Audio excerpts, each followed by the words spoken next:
Chapter 1227. What boyfriend and girlfriend? Lin Che looked at Suwon. Seeing her like this, he seemed to have suddenly understood something. He suddenly pointed at her. You're with Gu Jingyu. Suwon was even more embarrassed. She lowered her head and said, I'm sorry. I know. This is a problem that corrupts morals. I don't deserve to be forgiven. I will leave. I will quit. I will stay far away from Gu Jingyu. Hey. You must have misunderstood something. Lin Che was speechless. There's nothing between me and Gu Jingyu. Do you think we're together? Suwon froze. She was just feeling guilty, and now she was full of doubts.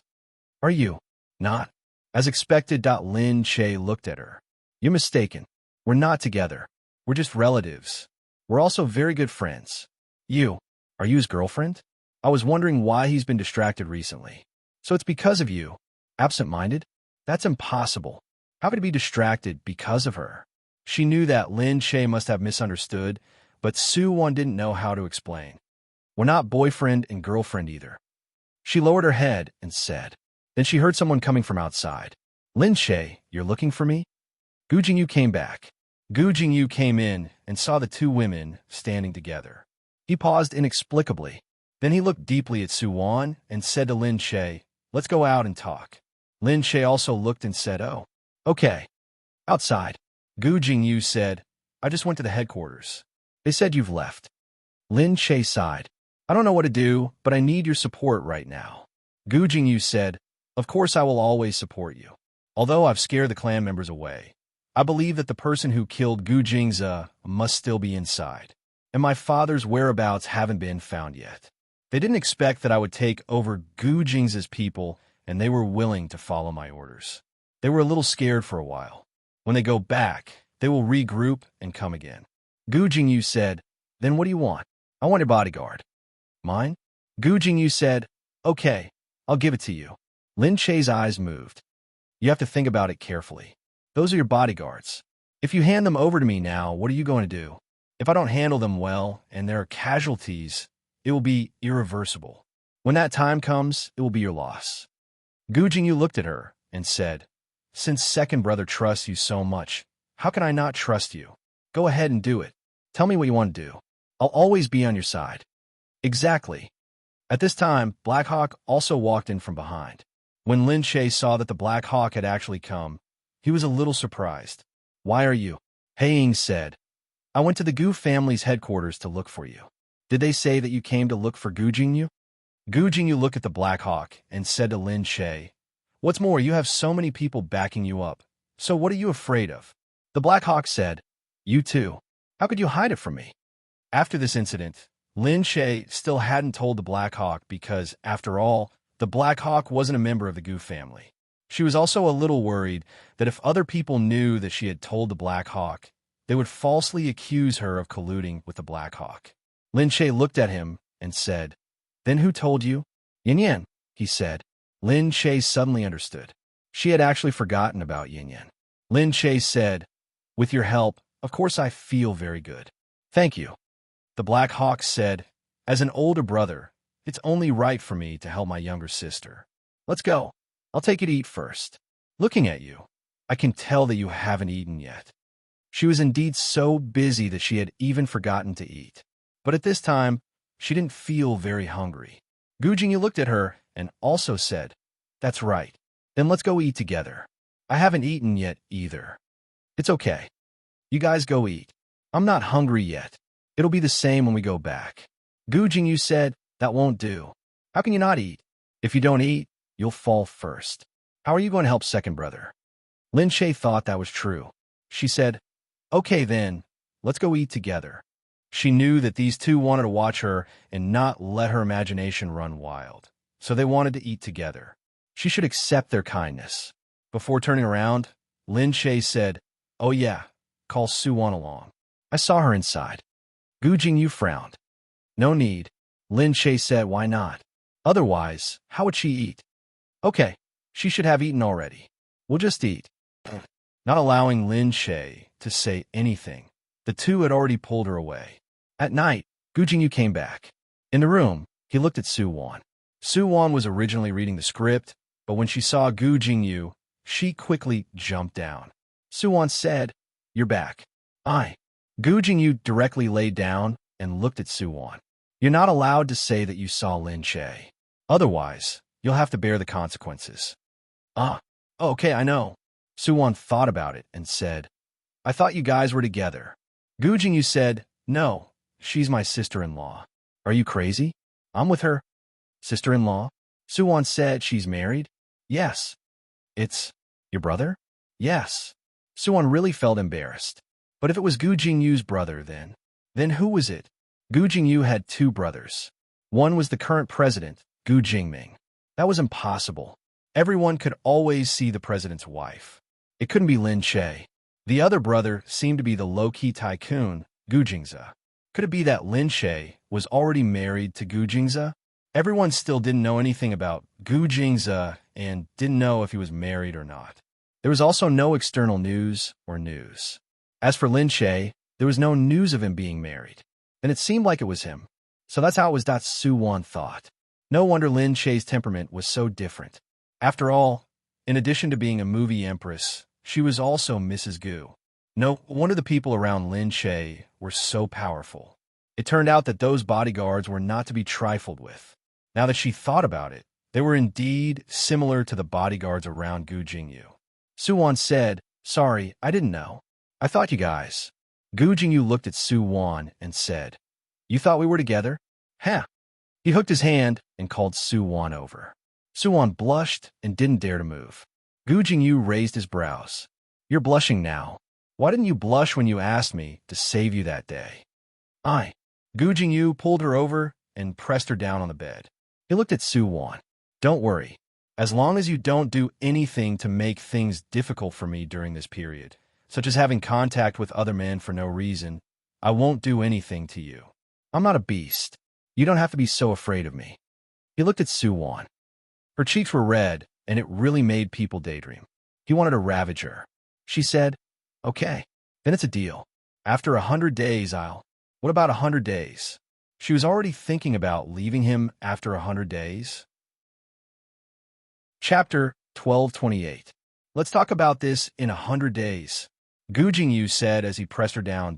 Before they could find Gu Jingze, there were already people in the Gu family who were ready to make a move. Xuemingqi followed everyone to the meeting. On the way, someone looked at the Gu family's headquarters and said, "I can't imagine what that actress would look like sitting there." Another person said, "It's disgusting to think about it. She's sitting in the master's seat. Not today. We must get her to come down. Why should she sit there?" Xuemingqi remained silent at the back. In the end, she calmly said to everyone, "Don't be impatient. She doesn't know anything. We should give in to her. Why should she sit there when she doesn't know anything? No way, I won't agree to it." Xuemingqi's few understated words made the few people even angrier. Just like that, the group of people entered the headquarters. Gu Jingze's original seat was now occupied by Lin Che. She was wearing a simple outfit, no different from when she came to Japan. But perhaps it was because she was sitting there was a hint of fierceness in her eyes. Looking in front of her, she threw the thing on the table with an expressionless face. After Gu Jingze left, "We didn't do anything, did we?" She didn't know if she was deliberately making things difficult for her. Lin Che could see that these people had been on strike for the past few days. They didn't bring in any reports. They didn't even hand in the usual things. Was he purposely trying to put her in her place? Everyone's heart skipped a beat when they heard that. Xuemingqi looked at her. Qin Hao was standing beside her, and the secretary was standing beside the big chair. The secretary was holding a stack of documents. Xuemingqi took the documents with one hand and looked up and down with a domineering attitude. The master of the Gu family had so much money in his hands and so many capable people helping him with the planning. He was like the emperor of an empire. Every move he made could dictate the lives of many people. Not to mention the others, just the people sitting in this room already had half the wealth of Sea Country. They were all relatives of the Gu family. But now, they had to listen to her orders. So, how could she not look imposing? Regardless of whether it was a cat or a dog, sitting on that seat was a symbol of wealth. After all, that was the pinnacle of the entire empire. Standing there was like standing at the top of the world. How could Shuemingqi not want to sit in that position? Unfortunately, she was a clan relative, so she couldn't reach that position no matter what. That was why she wanted to be the mistress so much. That way, she could get closer to that place. Now, the mistress had planned for so long, but she still couldn't succeed. He still had to watch this annoying woman sit on top and command the army. She was already going crazy with jealousy. The people below looked at Lin Che and snorted, "Sigh, no one told us who to hand it over to." That's right. We don't know if we should hand over some important and confidential documents. Besides, we don't know if you understand it or not. Exactly. Lin Che laughed coldly. So you're challenging the Gu family's rules and preparing to resist the Gu family's rules together? Anyone who disobeyed the Gu family's rules will be severely punished. Some went in there and lost half their lives. No one was an exception, from the patriarch to all the clan members. That was why everyone was afraid of the Gu family's rules. The few of them looked at each other, then at Lin Che. "But you're not the patriarch," Lin Che said. "I already said that I will temporarily take over the position of patriarch." Just because you say so? Someone stood up and said directly, "You didn't ask for our opinion last time. You just said that you would temporarily take over the patriarch and take over the headquarters. Under your threat, we had no choice but to listen to you. After we went back, we felt that something was wrong. Why do you have it take over just because you said so? We should at least agree on this and discuss it." All right, then let's discuss it. Lin Che had already guessed that they would definitely cause trouble today. She slowly stood up and looked at the people below. "Now, I say that I want to take over as patriarch. Who objects?" Many of the people below raised their hands. Lin Che glanced at them. Most of them were people who would side with the Shui family. All right then, how many people agree with this? Only a few people raised their hands. He could tell that they were on Gu Jing's side. There were also some who thought that it would be better for them to take over the Shui family instead of her. Shuemingqi had already curled her lips slightly. Looking at these people, she secretly moved to a better seat. She seemed to be very happy to watch the show. At this moment, "I agree." Gu Jingyu suddenly walked in from behind. Everyone looked at him. He was here to cause trouble again. "I agree too." However, Gu Jingming also walked in after him. He seemed very calm as he walked in with large strides. "Oh, it's so lively here today. Just nice, I'll join on the fun." Black Eagle followed behind. When everyone saw that Black Eagle had actually entered the headquarters, they all stood up immediately. "Lin Che, what do you mean by this? You let an outsider into the Gu family's headquarters?" Lin Che looked at them, then at Black Eagle. "I didn't let them come here," Black Eagle said. "That's right. Wasn't Lin Che who asked me to come here, but I also know the location of the Gu family's headquarters because Gu Jingza brought me here." They were still afraid of Black Eagle. This person had always been cruel and merciless. Who knew what he would do to hurt them? Lin Che didn't dare to touch them, but Black Eagle might not. Black Eagle said, "It was Gu Jingza who trusted me and brought me here. It has nothing to do with Lin Che." Who doesn't know that she is your sister? How can you not be here because of her? "Oh, so you know that she's my sister, and now you still want to bully my sister in front of me, right?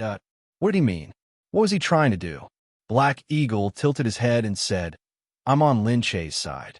Lin Che and Gu Jingza are husband and wife. It doesn't matter who is the head of the family. They discussed it between themselves. Now that Gu Jingza's people have absolute trust in Lin Che, do you think it's up to you not to trust him? Why should an outsider like you care about these things?" Someone stood up and shouted. At this moment, Gu Jingyu also said from behind, "Oh, Black Eagle is an outsider. I can't be an outsider too, can I? I also agree that Lin Che should be the temporary head of the family." Chapter 1229. Gu Jingming added, "That's right. We can't handle it because of our identities, but Lin Che can handle it for us. I recommend him too." A few important people stood on Lin Che's side. Then, someone said fearlessly, "If the minority obeys the majority, she can't be the temporary replacement. We would rather have Jingming or Jingyu take over." They knew that Gu Jingming couldn't be the temporary replacement. Gu Jingyu had never been involved in the internal affairs of the family. Gu Jing's subordinates wouldn't obey his orders, so they said it on purpose. Then, are you trying to bully my mother because my father isn't here and there's no man in my family? At this moment, a slightly childish voice with a hint of anger rang out coldly from behind. The few people turned around to look. Gu Shinian was followed by a few people, and they walked in together. Everyone recognized Gu Shinian. As the eldest son of Gu Jingze, he was the eldest son of the Gu family's first wife. Everyone knew that his status was different. Moreover, this child looked different from other children. He had an imposing manner since he was young. At this time, there were 4 people behind him, divided into 2 sides.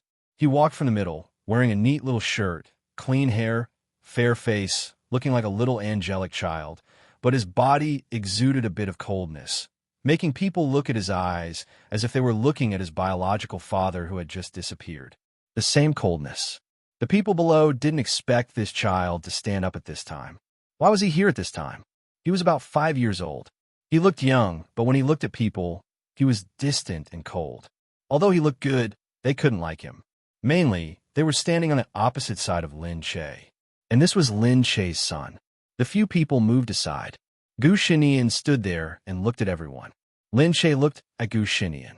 Nian Yen, what are you doing here? Gu Shinian looked up. Mom, Dad isn't here. I'm the only man in the family now. Of course I have to be here. Lin Che's heart warmed.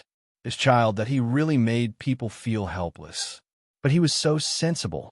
He knew how to protect his mother at such a young age. Lin Che and Gu Shinian stood together and looked at the people in front. Someone looked at Gu Shinian and was stunned by this child. Then he said, "Hey, this isn't a kindergarten. Lin Che, can you take the child away first?" Lin Che said, "This is the Gu family. My son is the eldest son of the Gu family. Why can't he be here?" "Huh, even if he leaves, it will be someone else. He is the most qualified person to stand here." Hearing this, all the relatives who were not surnamed Gu looked unhappy, especially the one who had just stood up to speak. Another said, "But he's not even 5 years old yet. What does he know? Let someone take him away. He'll only cause trouble here. If he hears something and tells the other kids in the kindergarten, it won't be good." As he spoke, he didn't hold back. He waved his hand and gestured for the people beside him to take the child away. However, he didn't want to. Gu Shinian looked at the person standing over and suddenly raised his hand. Bang! A gunshot rang out. No one knew what had happened. All they saw was a gun in Gu Shinian's hand that was still steaming hot. In front of them, the man who had just walked over looked down at his chest in disbelief. It was where his heart was. Blood flowed down bit by bit and finally gathered into a river. The man fell to the ground. The people who were sitting stood up immediately. They looked at the boy who had put away his gun. He killed someone. Gu Shinian actually killed someone here. Lin Che was also stunned. Gu Shinian said coldly, "The headquarters is the authority of the Gu family. A security guard dares to behave atrociously here. This is against the rules of the Gu family. Whose security guard is this? I've taught him a lesson for you. I hope I don't have to do it myself next time." Everyone was even more stunned. This child, he was very familiar with the rules of the family. Moreover, he was the one who carried out the cruelty. That's right. Here, no one was allowed to violate the family rules and go against the master. Because the headquarters was the symbol of authority. Lin Che didn't react at first. But this wasn't the time to be conflicted. She looked at the shocked faces in front of her and pursed her lips. Who else wants to say anything? How could you do this? Lin Che, how did you educate your child? How could you kill someone? This is one of my family members. You killed someone without giving me an explanation. The people below were going to be in chaos again. But at this moment, Gu Shinian suddenly waved his hand. The people behind him immediately raised their guns. The machine guns in their hands were aimed at the people in front of them. The clansmen were instantly angered. Someone said directly, "All right, are you going to kill someone? Are you going to suppress them with violence? Go on, do we not bring guns or what?" The people below immediately raised their guns. The two sides were facing each other directly. But at this moment, Black Eagle snorted and said directly, "All right, then let's be direct. Let's see who has more guns and whose marksmanship is better." All of a sudden, the Black Hawks people behind them were also fully armed. The whole room was filled with the smell of gunpowder. The tense atmosphere was almost sucking them dry. Lin Che gritted her teeth and looked at everyone. On the other side, the clansmen of the Gu family were also looking at the people opposite them. Needless to say, Gu Shunyan's people and Gu Jing's people were the elites of the elites. The most powerful people in the Gu family were all on his side. As for Black Eagle's people, although they didn't have enough training, they were trained on the battlefield outside. Not only were they experienced, they were also veterans who had survived a storm of bullets. Their people these years, other than being well-armed, they didn't have enough training. They definitely couldn't do it. At this moment, Lin Che slammed the table. Do you still know that this is the headquarters of the Gu family? The group of people looked at Lin Che. Lin Che held the documents in his hands and threw them on the long table in front of him. The documents that were thrown down flew everywhere. Some of them even hit the faces of the people in front of him. Everyone was stunned. Lin Che said coldly, "Now, if you still consider yourself a member of the Gu family, put down your guns and listen to my orders. Help me during this period of time.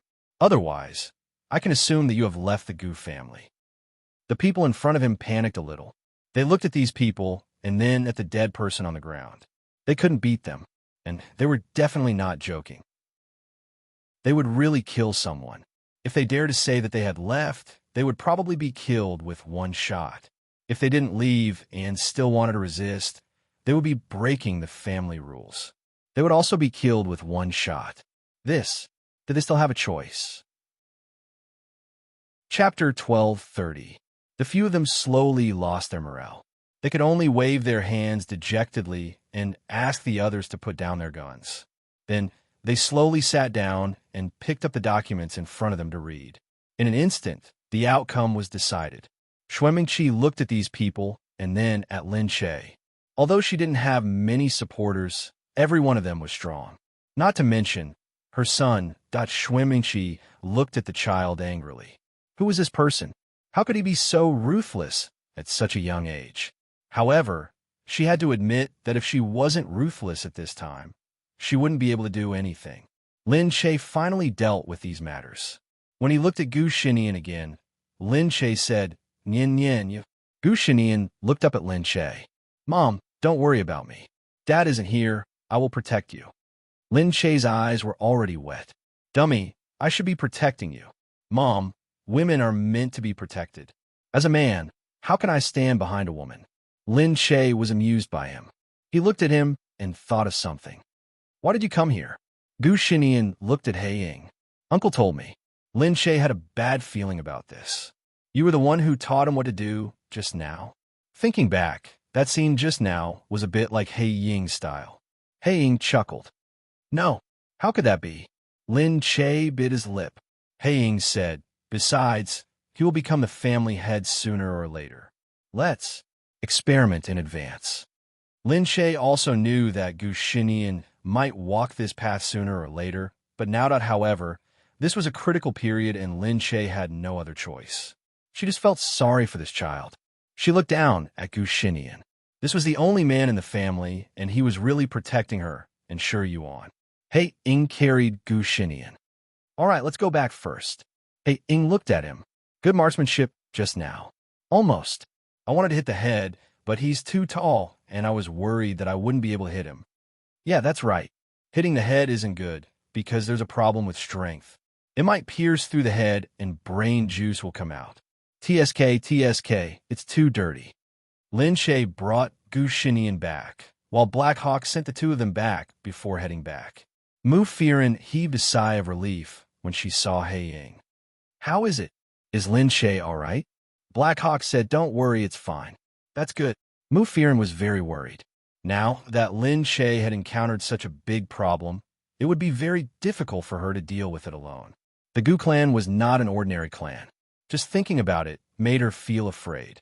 However, Lin Che had picked up this heavy burden without any hesitation.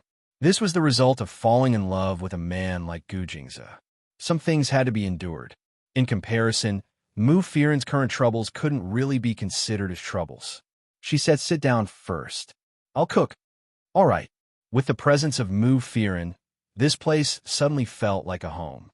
Black Hawk looked back and saw Mu Fearon, wearing an apron, cutting and stir-frying vegetables skillfully.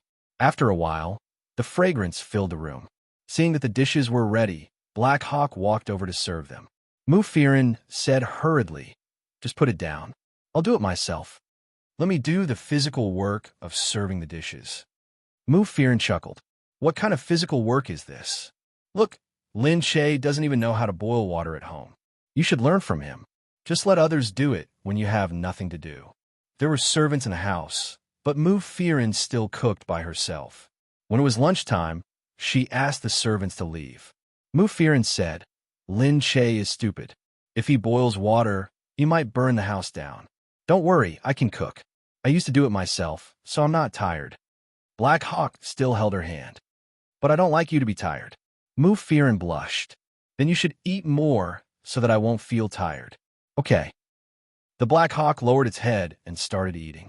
It finished the food without any hesitation. She wondered if the food was really delicious or if he was really generous. After eating, Mu Fearon stood up. Black Hawk said, "Don't move. Let me do it." No, let me do it." She stood up, but Black Hawk pressed her down. "Your hands are so tender. The dishwashing liquid is not good for your skin. I have thick skin. It's okay." Duh. Weren't men not allowed to enter the kitchen? She thought that a big man like Black Hawk wouldn't enter the kitchen either. Mu Fearon usually cooked.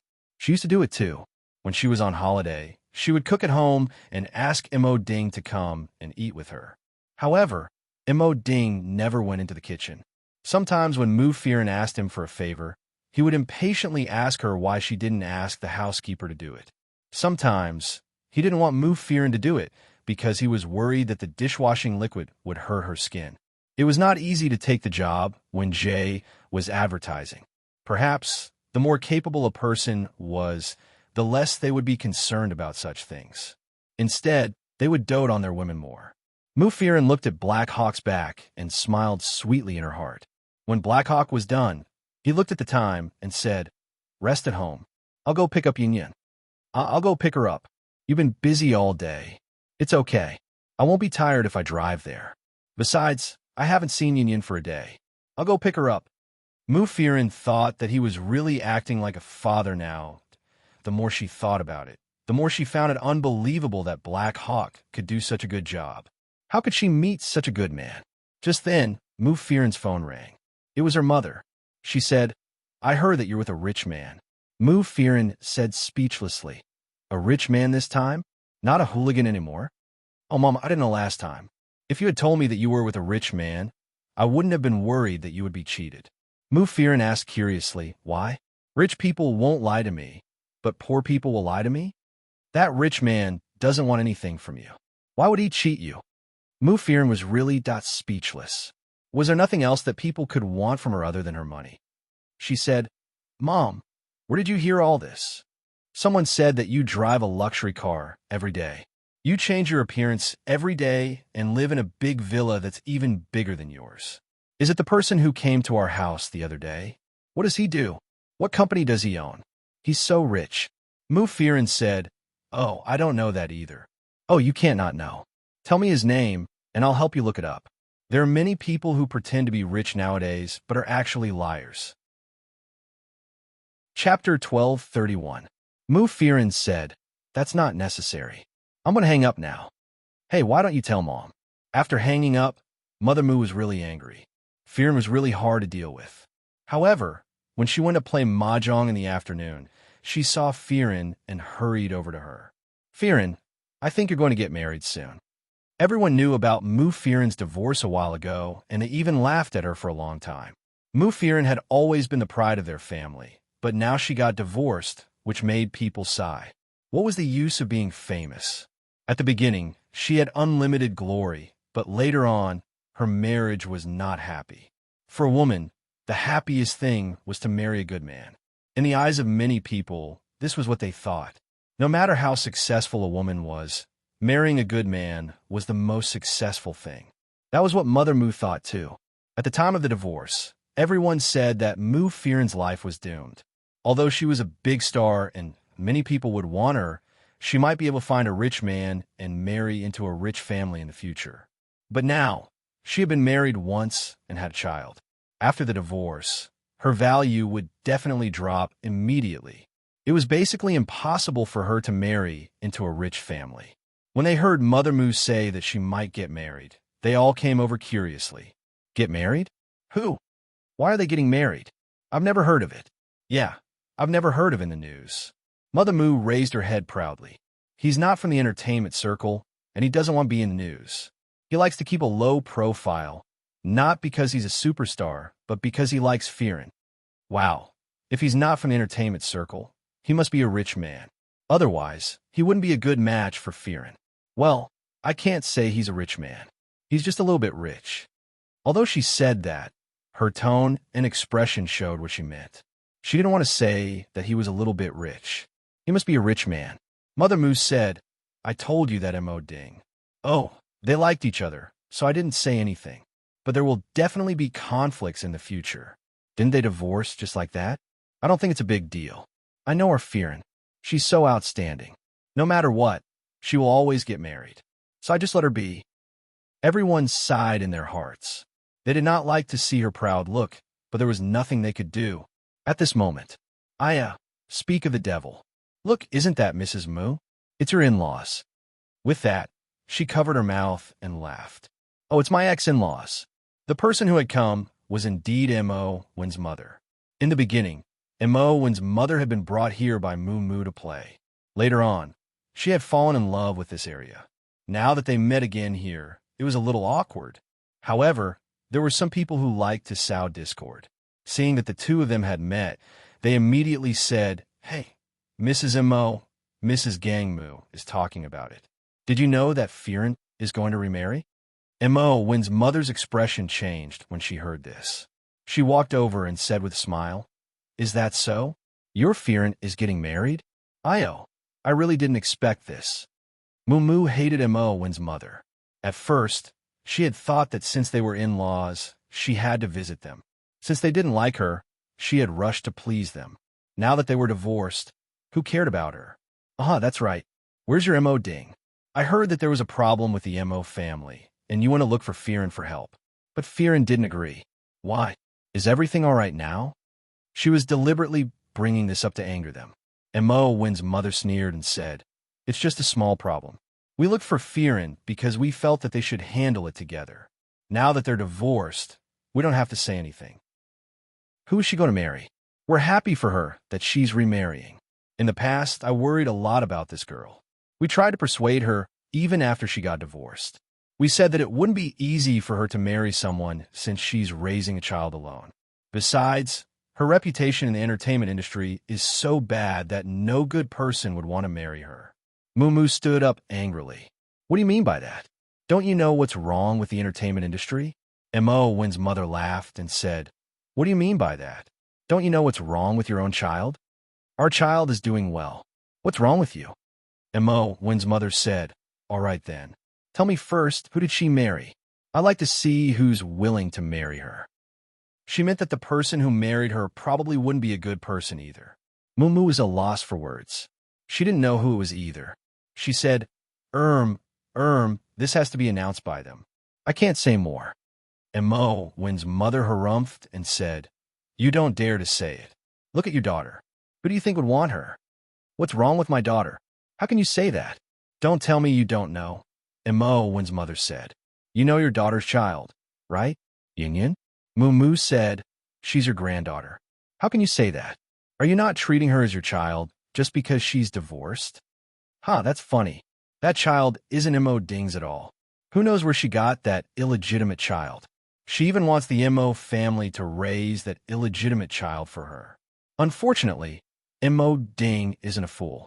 He could tell from the moment they were together that she wasn't a good person. Hence, he didn't even touch her. This was big news. It wasn't just Moo Moo. Everyone who was playing around heard it. For a moment, there was a commotion. She's not from the Mo family. Then whose family is she? It can't be. Moo Fearin doesn't look like that kind of person. The entertainment industry is really messy. No wonder they got a divorce. Moo Moo's face turned green and purple. That's impossible. That's impossible. Mo Win's mother snorted and said, Are you sure that Mu Firen is going to get married? Is there anyone who's willing to marry her? I don't believe it. You'd better ask her properly. Don't let others play with her. After Mo Win's mother finished speaking, she looked at Mu's expression with satisfaction. Then, she turned and left. She felt strange as she walked out. Mu Firen was going to get married? Was it true? Was she really going to get married? How could she possibly get married? However, looking at Mu, she couldn't tell if she was boasting or not. She had never heard that Mu Firen was going to get married. In that case, after they got married, Mu Firen's belongings would be given to someone else. She couldn't take it lying down. Her son obviously had a share of the money and the house. Now, they were going to be given to someone else for nothing. After she went back, she felt even more indignant. Suddenly, she thought of that child, Yunyun. Legally speaking, Yunyun was still Mo Ding's child because that was the case from the moment she was born.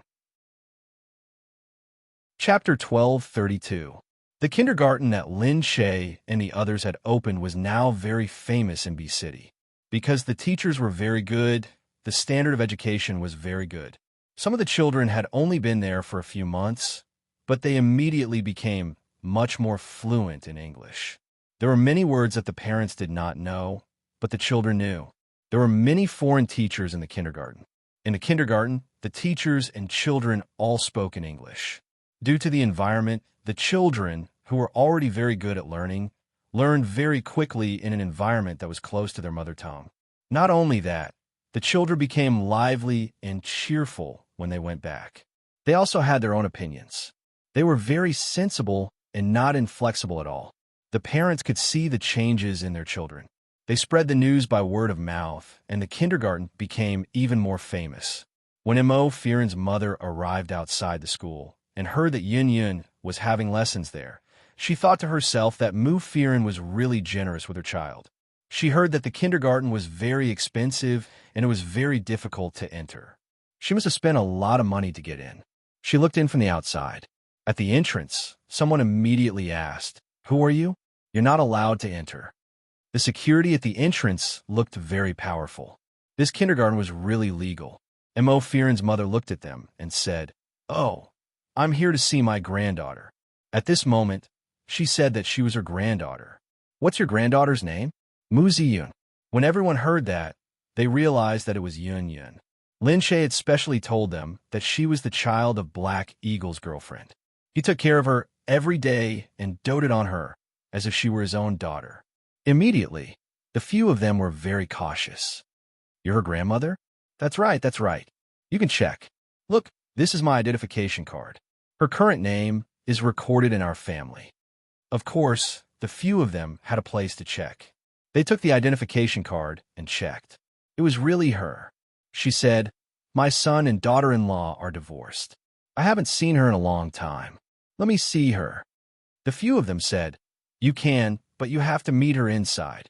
Yes. Of course, I know that I can't take her away. Where should I meet her?" Mo Firen's mother was brought into a guest room. Yunyun was brought in after a while. Mo Firen's mother immediately said, "Yunyun, my granddaughter." Yunyun blinked at her. Mo Win's mother had only seen Yunyun a few times. At this moment, Mo Win's mother was very friendly. She kept telling Yunyun that they had not come because her mother had not allowed them to see her. She kept giving Yunyun money and food. The kindergarten would definitely inform the parents immediately. When Mu Firen heard about it, she immediately rushed over. The moment she saw Mo Win's mother, she immediately walked over and hugged Yunyun. She looked at Mo Win's mother and asked, What are you doing here?" Mo Win's mother stood up straight and looked at Mu Firen. He hadn't seen her for a while, and her complexion looked much better. She didn't look so haggard anymore. It seemed that they were really happy to get married. Mo Win's mother said, "I heard that you're getting married." Mu Firen was absolutely baffled. Why were they getting married? However, there was nothing to explain to her. "It doesn't seem to have anything to do with you. What I'm asking is, why are you here? Why are you looking for Yunyun?" Mo Win's mother said directly, "Have you forgotten that Yunyun is my granddaughter?" "Your granddaughter? You should know that she has nothing to do with the Mo family." "Huh, it doesn't matter just because you say so. Legally, she's still Mo Ding's child." Why didn't you tell us that you're marrying her? Let me tell you, we're going to sue you in court. We want custody of Yunyan. Mu Firen looked at Mo Win's mother in astonishment. Are you crazy? What right do you have to ask for custody of Yunyan? What right do you have? What right? She's our granddaughter in name. We're worried that you're marrying her, so we insist on custody of her. What can you do about it? Heh, I'm sorry, but you won't be able to have her. I've been raising Yunyan all along. Besides, she's not even a part of the Mo family. You know that. I know that, but don't forget that you can't say that she's not a child of the Mo family. I heard that you're getting married. Aren't you ashamed to tell people that she's a bastard child that you had after you got married? Heh, what do you think people will say about you when they hear about this? Will they still marry you? Mu Firen said, the child doesn't belong to your family. What are you up to now? Why don't you just say it? And Mo Win's mother said, very well, I want half of your assets. Heh, so it's because of this. We won't give you the money. We've already divided the assets. Don't even think about it. Firen, think about it. You're going to marry a rich man soon. What's the use of so much money? You'll only have more money in the future. But you have to be able to marry him first. If people find out that you've been involved in promiscuous relationships in the past, will you still be able to marry him? You'd better think about which one is more worthwhile. Don't think about it. Don't even think about it. If you want to take advantage of me, no way. You can leave now. You. Fine. Mu Firen, you said it. Just you wait. We'll meet in court. Okay, whatever. Mu Firen didn't understand why they thought that she was going to get married. It was still too early for her and Haiying.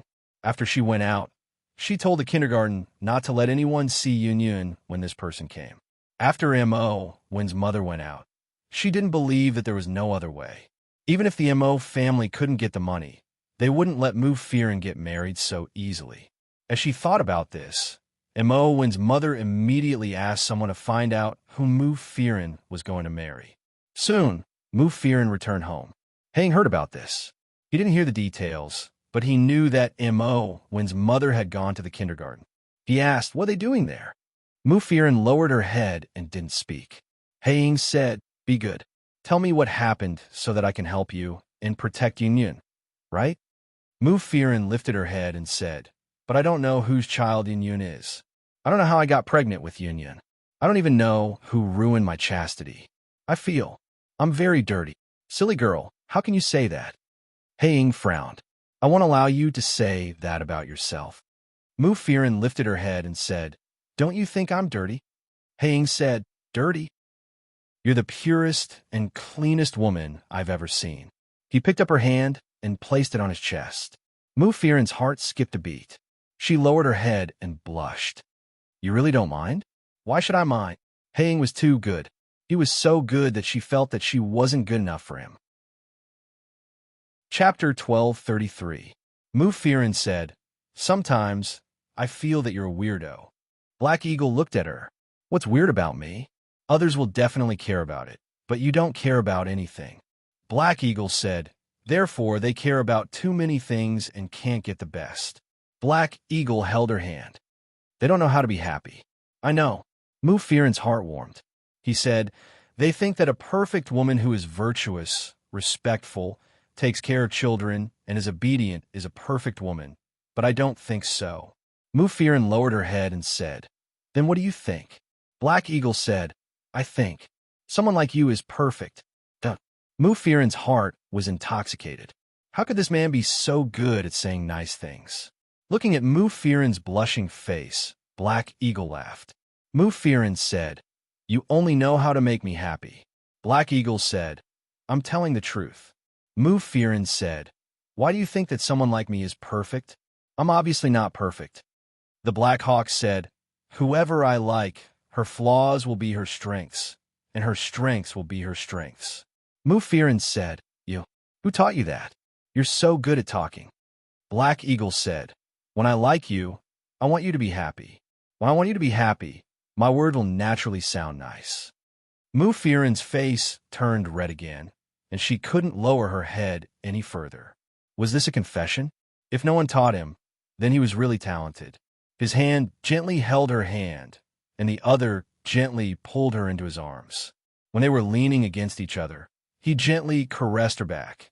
His fingers lightly brushed against her skin as he slowly inched closer to her. However, at this moment, he suddenly retracted his hand and clenched it secretly.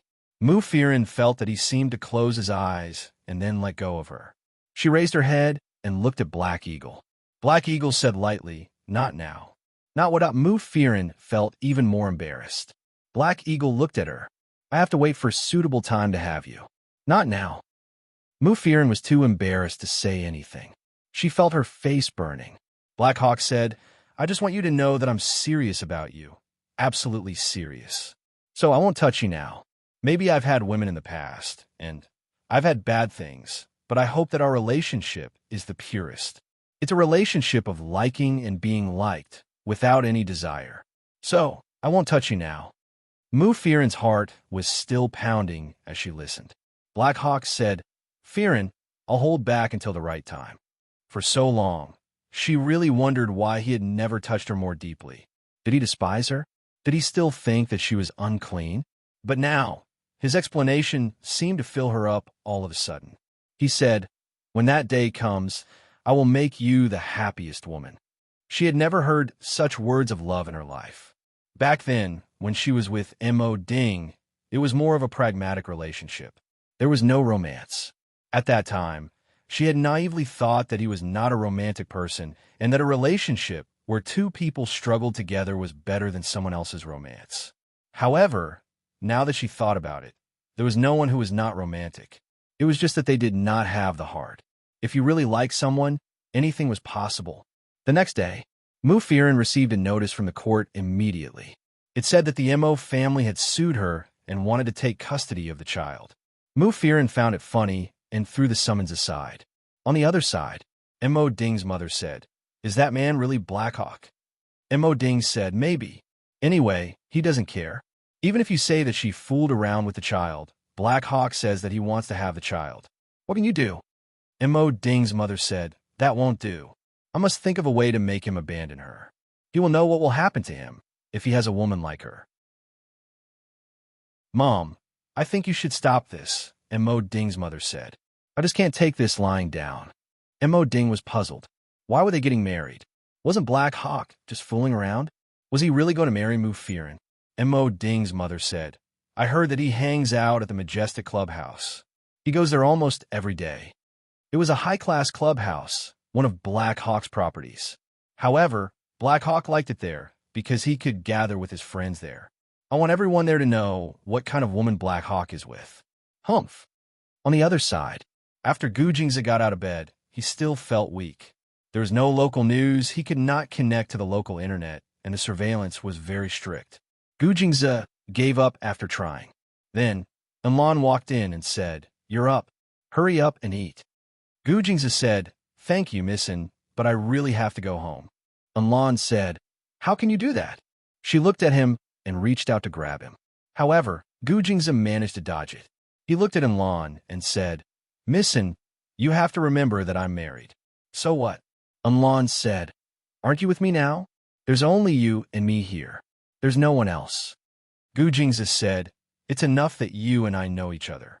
Missin, I won't betray my wife. You'd better not waste your time on me. Gu Jingyu is suitable for you. You can try him. He's not a bad guy. He was just pretending that day." "Yes, I know," she said. "I guessed it. He probably doesn't like me.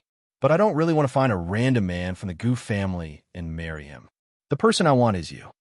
Gu Jingzi frowned. Enlan said, "The first time I saw you, I already felt that you were the man I wanted the most." Enlan said, "As long as you're willing, we can be together. Look, the Gu family also wants me to be with the Gu family. But Lin Che is so unpopular in the Gu family, isn't he?" Gu Jingzi said straightforwardly, "You're mistaken. I don't want to be with you because I love my wife, not because of you. Do you understand? It has nothing to do with family, relationships, or responsibilities." "What?" Enlan was furious. He even said that he loved that woman. Did he really love her that much? Why? Because Lin Che was beautiful? Why? Why? Gu Jingzi looked at her. "There's no why. She's a perfect woman. I'm not the only one who loves her. I'll love her with everything I have."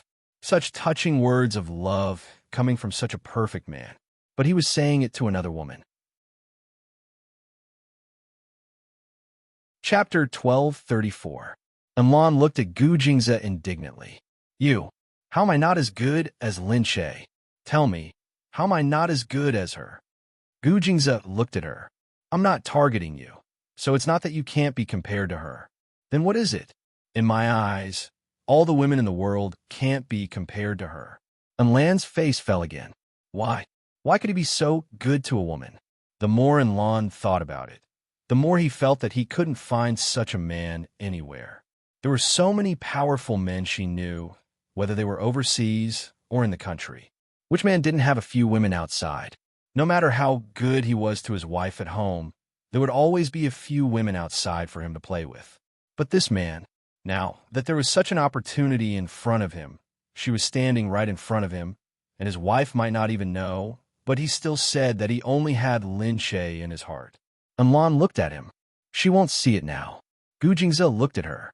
But other than my wife, I don't have any feelings for any other woman. So, even if you force me, I don't have any feelings for you. You. And Lan was really hurt. He actually said that he didn't have any feelings for her. And Lan said angrily, All right, let me see if you really don't have any feelings for me. Humph. She was really jealous. So jealous of Lin Che. If it had been any other time, when Lin Che was around, it might have been fake. But now, there was no need for him to lie at all. Moreover, being with her was beneficial to him. It would be good for him to make her like him, but he still didn't want to do that. Why could he be so good? What should she do? The better he was, the more Lan liked him. Gu Jingze sat there quietly. After analyzing for the past few days, he realized that those people had made use of his illness to make weapons. They had used materials that mimicked the fibers of women to make things to deal with him. He knew that there would be a day when someone would make use of this, but he didn't expect that day to come. That person must have a certain understanding of his illness. So, no matter how he thought about it, it must be someone from the Gu family who did this. He narrowed his eyes and looked outside. Lin Che, wait for me to go outside. For the first time, Lin Che truly felt how busy Gu Jingze usually was. The information piled up like a mountain. Lin Che wished he had 8 pairs of eyes and 8 heads so that he could memorize all of this data. Fortunately, Gu Jingze wasn't around. Qin Hao and a few of his trusted aides worked very hard and helped Lin Che deal with many things. Lin Che sighed. There are so many things to deal with in the Gu family. Does Gu Jingze have so many things to deal with? Qin Hao said, Sir, has more to deal with than this. More than this? Considering that Madam can't handle too many things and you're not used to it, some of the less important things will be put to the back, or some of the small things will be handled by the subordinates. Usually, sir, you will take care of them yourself. Heavens! Lin Che thought to himself, Gu Jingze really has it tough. Qin Hao said, However, Sir is different from ordinary people, which is also what we admire about him. No matter how many things he has seen, he can remember them, so he can deal with them quickly. Yes, things are so messy. From small changes in the company's personnel to big projects, it was easy to forget the changes in billions of funds. Is that so? Gu Jingze is so amazing, Lin Che said. Qin Hao said, Sir can remember every decimal point clearly after looking at it once. I still remember that I was very surprised. When I first came to Sir, I thought that Sir relied on the 20 or 30 secretaries outside to organize the information. I didn't expect Sir to have such a huge pile of information in one afternoon. We thought he was just skimming through it once, but he could recite the hundreds of millions of data directly. At that time, I realized that Sir is really different from ordinary people. He has an unparalleled memory. He can basically remember everything he sees. Lin Che said, He's really amazing. She sighed. Compared to him, she was far from it. As she looked down, she heard the door open. Seeing Gu Xinian walk in, Lin Che immediately said, Why are you here? Mom, third uncle said that you're too busy here, so I can come take a look. Lin Che said, You still have to go to school. I've already finished. If you need anything, I can help you. There's so many uncles and aunties helping me. Qin Hao said, Madam, Sir is also 6 years old and is already handling the company's affairs. If young master has the ability, we don't mind letting young master take a look first. Anyway, it could be a kind of training for young master. Lin Che looked at Gu Xinian. Gu Xinian also said, Mom, Uncle Qin said so. Lin Che said, Okay. From tomorrow onwards, you can come too. But you have to be obedient. Don't be too impulsive and have people watching you at all times. You have to listen to what uncles and aunties say. Don't make decisions on your own. Yes, Mom. Don't worry. We'll wait for Dad to come back. I won't let him see me messing things up when he comes back. Lin Che's eyes were wet. Yin was really becoming more and more sensible. By the time Lin Che finished dealing with the matters here, it was already late at night. Then, he had to settle the matters at the studio. Yu Minmin knew that her place was very special, so he specially arranged things there. At this time, when night fell, Unlan also made a move. At night, she quietly went to Gu Jing's room. The medicine she gave him had hypnotic properties. She thought that Gu Jingze should be fast asleep. When she walked over, she saw Gu Jingze lying there calmly. The moonlight shone on his cold and handsome face. In the dark night, she didn't know what he was dreaming about. His brows were deeply furrowed, and his good-looking eyes were tightly shut. His eyeballs moved here and there, causing his long and thick eyelashes to faintly tremble. Unlan admired his perfect figure under the moonlight. She really wanted to pounce on him in one breath. She lowered her head to look at the naked body that she had already prepared. She pulled down the nightgown she was wearing. Underneath, her sexy underwear was smooth silk. It was soft and comfortable against her skin. She gently shook her body, and her clothes fell to the ground. There was nothing inside that she thought that she couldn't. No man could resist this kind of temptation. Moreover, that he was still in a daze. She walked over and reached out her hand to touch him gently. Through the clothes, she touched his firm skin. It already made her feel even more uncomfortable. But at this moment... Chapter 12:35. Gu Jing's eyes were like butterfly wings in the dark night. They suddenly opened, and then a touch of sharpness reflected a bright cold light like a diamond in the darkness. In the next moment, Unlan had already been grabbed by him and pulled in front of him. Ah! Unlan screamed. Gu Jingze said, Don't move. Otherwise, you might lose your throat. Unlan looked at him in surprise. Didn't you fall asleep? I haven't eaten anything for the past few days, so I'm sorry, but I'm not sleeping anymore. What? Then you've been starving? That's right. Unlan was furious.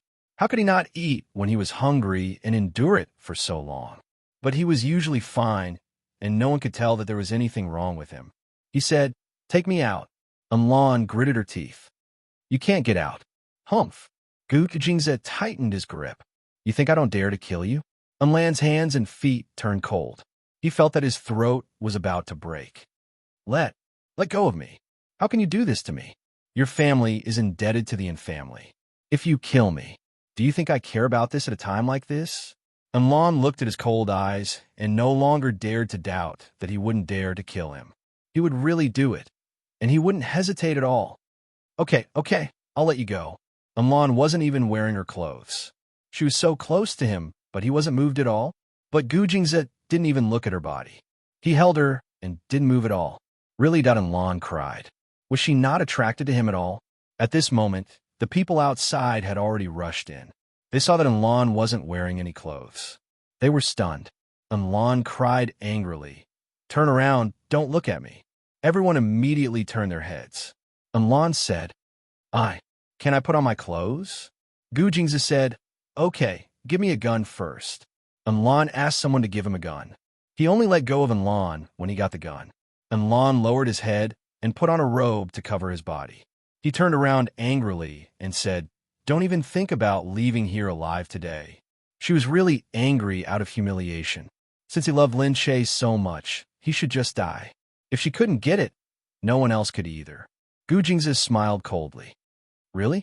The corner of her lips curled up elegantly, bringing with it a hint of coldness, causing Unlan to suddenly feel a chill down his spine. However, a few people rushed forward with guns. Unlan shouted, Kill him! Whoever kills him will be rewarded with 10 million. As soon as they heard that it was 10 million, their hearts rippled. They didn't care about anything else and directly rushed up. However, Gujingza did a backflip, kicked the man away, and knocked him down with 2 shots. He then pulled the curtain behind him and jumped out of the window. Which floor am I on? He jumped down and disappeared without a trace. Unlan crawled over in surprise. How could this be? He looked down and saw that Gu Jingze was very skillful. He jumped down one by one from the window and was about to reach the bottom. Quick, chase after him. Unlan was really anxious. Was he going to escape just like that? Luckily, there were people downstairs. They listened to her order and immediately chased after him. However, Gu Jingze dodged all the bullets and stood horizontally by the roadside. When a car came close, he jumped onto the roof of the car. His movements were so smooth that it was amazing. He definitely didn't look like someone who was injured and hadn't eaten for a few days. Amlan stood there and watched in shock. Many people had returned empty-handed and were also standing outside in a daze. Oh my God, who is this person? He's so skillful. How can he run so fast? He's too skillful. He didn't even hit a single shot. Everyone was surprised at the back. At this moment, Unlan had already run down. Seeing this scene, she was so angry that she stomped her feet. A few people hurried over and lowered their heads. Miss, we didn't catch him. I'm sorry. We didn't know that this person was so skillful. Unlan went up to the person at the front and slapped him. Useless things. Looking at these people, she felt even angrier. A bunch of useless things. If you were even a little bit as capable as the Gu family bodyguards, you wouldn't have let a person escape with so many people. But what could she do? He had still escaped. Unlan felt that this man was really more powerful than she had imagined. But what should she do now? He had escaped. Would he come back to take revenge on her in the future? She had to tell her family that she couldn't let Gu Jingze return to the Gu family. But thinking about it, Gu Jingze was so seriously injured. He might have been holding on the whole time, but he might not have been able to run far. Unlan thought to herself, it would be great if such a good man was hers. But now, he just had to be her enemy. He was terrifyingly powerful. If he couldn't be hers, then she definitely couldn't let others have it. Indeed, Gu Jingze fell to the ground in the wilderness. When he was found, he had already lost consciousness. Mom, look, there's a man here. A little boy was on an outing in the wilderness with his mother and grandmother. When he saw this person, he was scared out of his wits. The woman was just an ordinary primary school teacher. Her name was Wang Li, and her son was called Dong Dong. She quickly called out, Dong Dong, come here.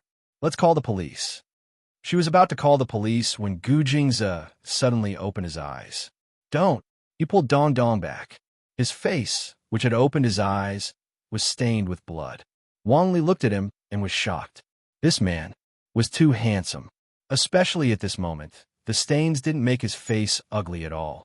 Instead, it brought with it more vicissitudes of life and stories, making this face that was so exquisite that it didn't look like a real person look even more vivid. His handsomeness was enough to stun people. Wang Li momentarily forgot to make a phone call. Gu Jingze said, an enemy is chasing me. Please help me. Don't call the police yet. My family is still waiting for me. Waiting for me. Wang Li quickly said, an enemy? Chasing you? Who are you?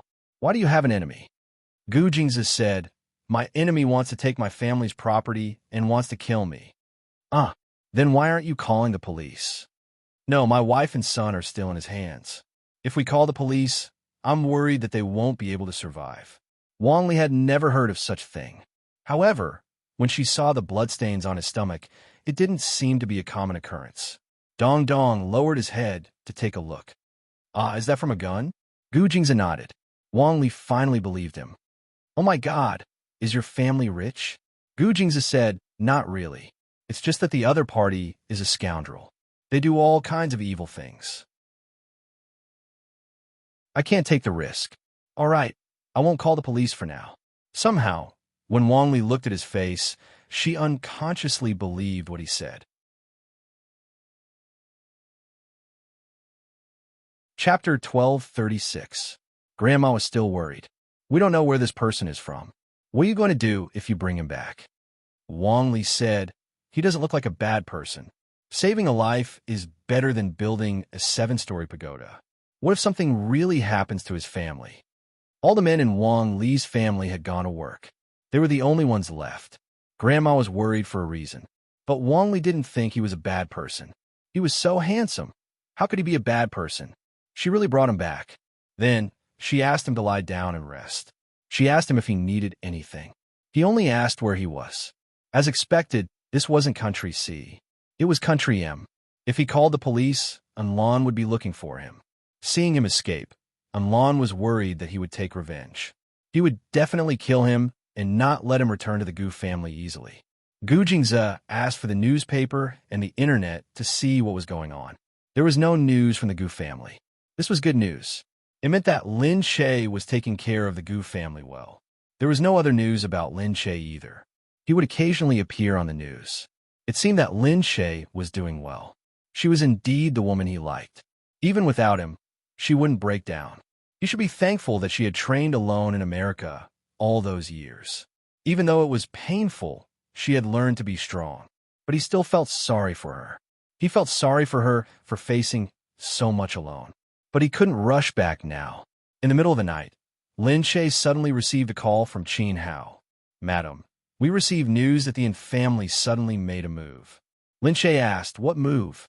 The Yin family suddenly mobilized a lot of people to look for someone. Looking for Gu Jingze? I don't know. They didn't reveal it to the public. But this is too much of coincidence. Lin Che said, that's right. Send someone to keep an eye on him. Yes, madam. Lin Che's voice couldn't help but be a little cold. Recently, she had slowly gotten used to this tone of voice. Now that she was sitting in the dark and speaking, she really never thought that one day she would have to mobilize this army and use an ice-cold tone to order them to do so many cruel and merciless things. She finally understood why Gu Jingze always said that he wasn't a good person. Indeed, sitting in this position, he couldn't be an absolute good person. Over the past few days, she had come to understand Gu Jingze more and more. Nation. The next day, Lin Che ordered his men to prepare to go to America. Hearing this, Li Mingyu immediately joined in the fun. Nation is my territory after all. Isn't it good for me to go with you? Lin Che didn't want him to get involved, but what he said wasn't wrong. With Li Mingyu accompanying him, it seemed like he could go in a proper manner. I'll tell the public that I'm going to visit my mother. Don't cause any trouble. Causing trouble?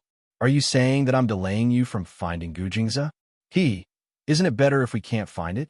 Lin Che looked over with a cold expression. Okay, I'm just joking. Don't worry. He won't die even if he can. He's such a shrewd person, and no one can beat him. Lin Che loved to hear these words a lot. Saying that he could escape, saying that he was very powerful, and that he would be able to save her no matter what, made her happy. At night, Lin Che took the Gu family's private plane and flew directly to Nation. After getting off the plane, she and Li Mingyu walked out together, accompanied by the Gu family security guards. Li Mingyu nagged as he walked. Gu Jingze's plane is bigger than mine. Sigh, it's a pity that his custom-made plane takes a long time to get.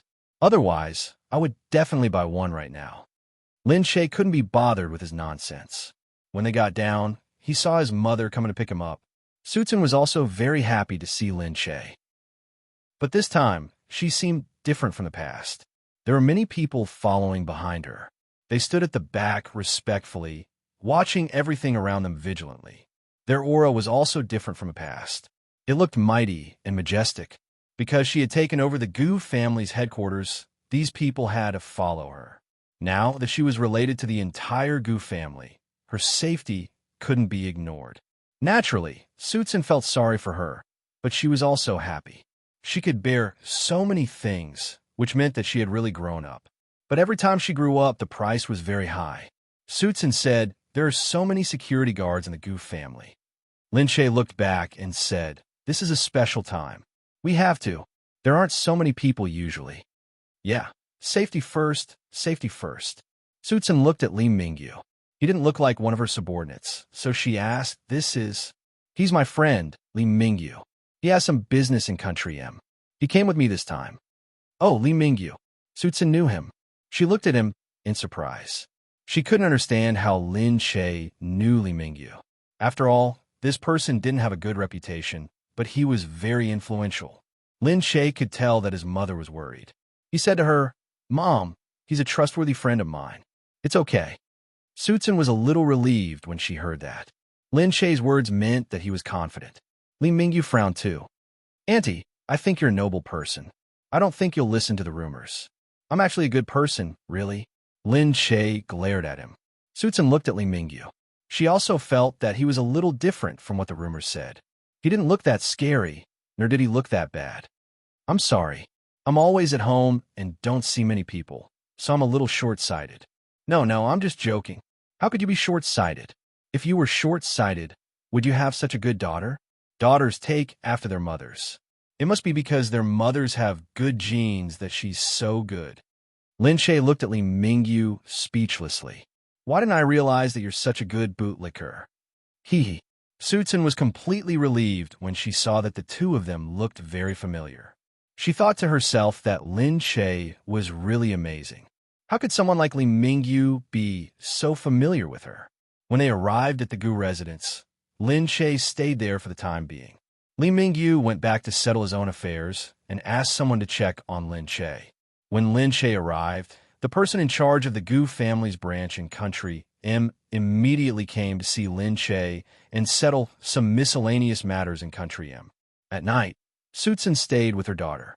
Her heart ached when she saw that her daughter took so long to settle things. "Sleep early." Lin Che nodded. "I'm done. I'll go buy some things first. I'll help you buy them. It's okay. I just want to go out for a walk. I feel a little dizzy after looking at the data for the whole day." "Oh, that's good too." Lin Che took her things and went out for a walk. There's a supermarket nearby, so she wanted to go and take a look. Chapter 12:37. When they went to the supermarket, it was also very crowded. Before entering, a few people were already watching outside. Lin Che pushed a trolley in and bought some snacks, preparing to go back to eat. Shopping in the supermarket was a very easy thing to do, but it was a little uncomfortable to have so many people following her. Luckily, she had bodyguards following her in the past, so she was used to it. It was just that there were more people than usual today, which made her feel disgusted. But she had no choice but to continue getting used to it. As she pushed the trolley around, she suddenly bumped into a child when she turned a corner. "Ouch!" the child cried out. Lin Che lowered his head and said, "I'm sorry." She hurriedly pulled the child up. At the same time, a woman ran over. Dong, are you okay?" Lin Che hurriedly said, "I'm sorry, I accidentally bumped into you." Wang Li looked up and saw Lin Che. She smiled and said, "Forget it, you didn't do it on purpose."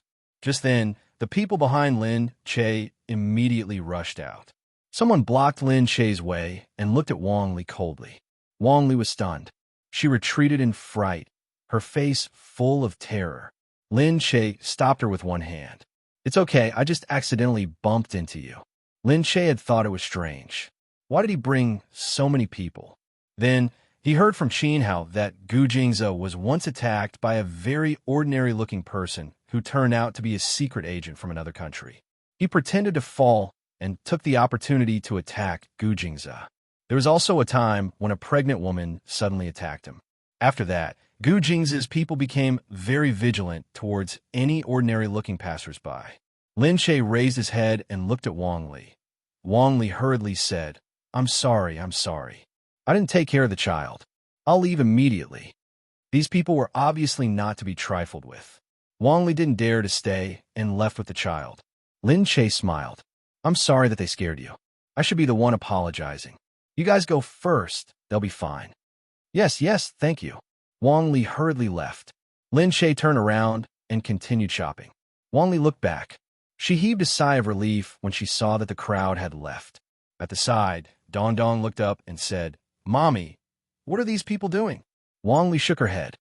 "I don't know either. I think they're missy." What does eldest miss do?" Wang Li said, "Don't worry about it. It's not something we can afford to offend." Looking at those people, Wang Li could tell that they were not ordinary people. Wang Li sighed. They were good-looking, rich, and had so many bodyguards behind them. Such lucky people were different from ordinary people like them. But why would such a person come to the supermarket? Lin Che bought a few things and lost interest, so he left the supermarket with his men. Over there, when Wang Li got home, she saw Gu Jingze still lying on the bed. He seemed to have a fever. His whole body was trembling in his sleep. Alas, with such a fever, perhaps the wound is inflamed, but he said that he did not dare to go to the hospital. Wang Li was almost scared to death. Just as she took a few steps closer, she heard Gu Jingze calling out, "Lin Che." Lin Che. Was that a person's name? Wang Li felt that his voice was especially affectionate. Is this his wife? He was completely unconscious, but he still called out his wife's name. He was really good. Wang Li couldn't help it. She had never seen such a good-looking person before. For a moment, she wanted to touch him to see if this person was real. Her hand covered him.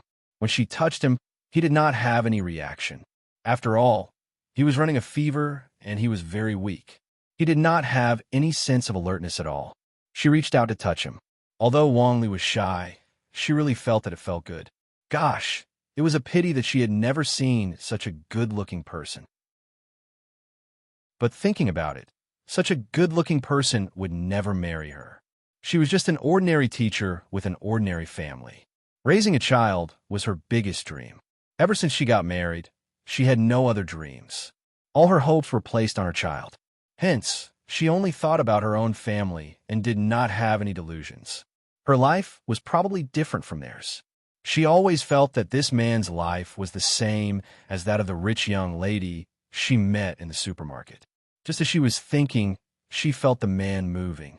His body was suddenly covered in rashes, and his breathing was rapid. Wang Li was shocked. Was he poisoned? Naturally, she did not know about Gu Jingze's strange illness. When she touched him just now, her palms might have been sweaty. In short, Gu Jingze's illness was acting up.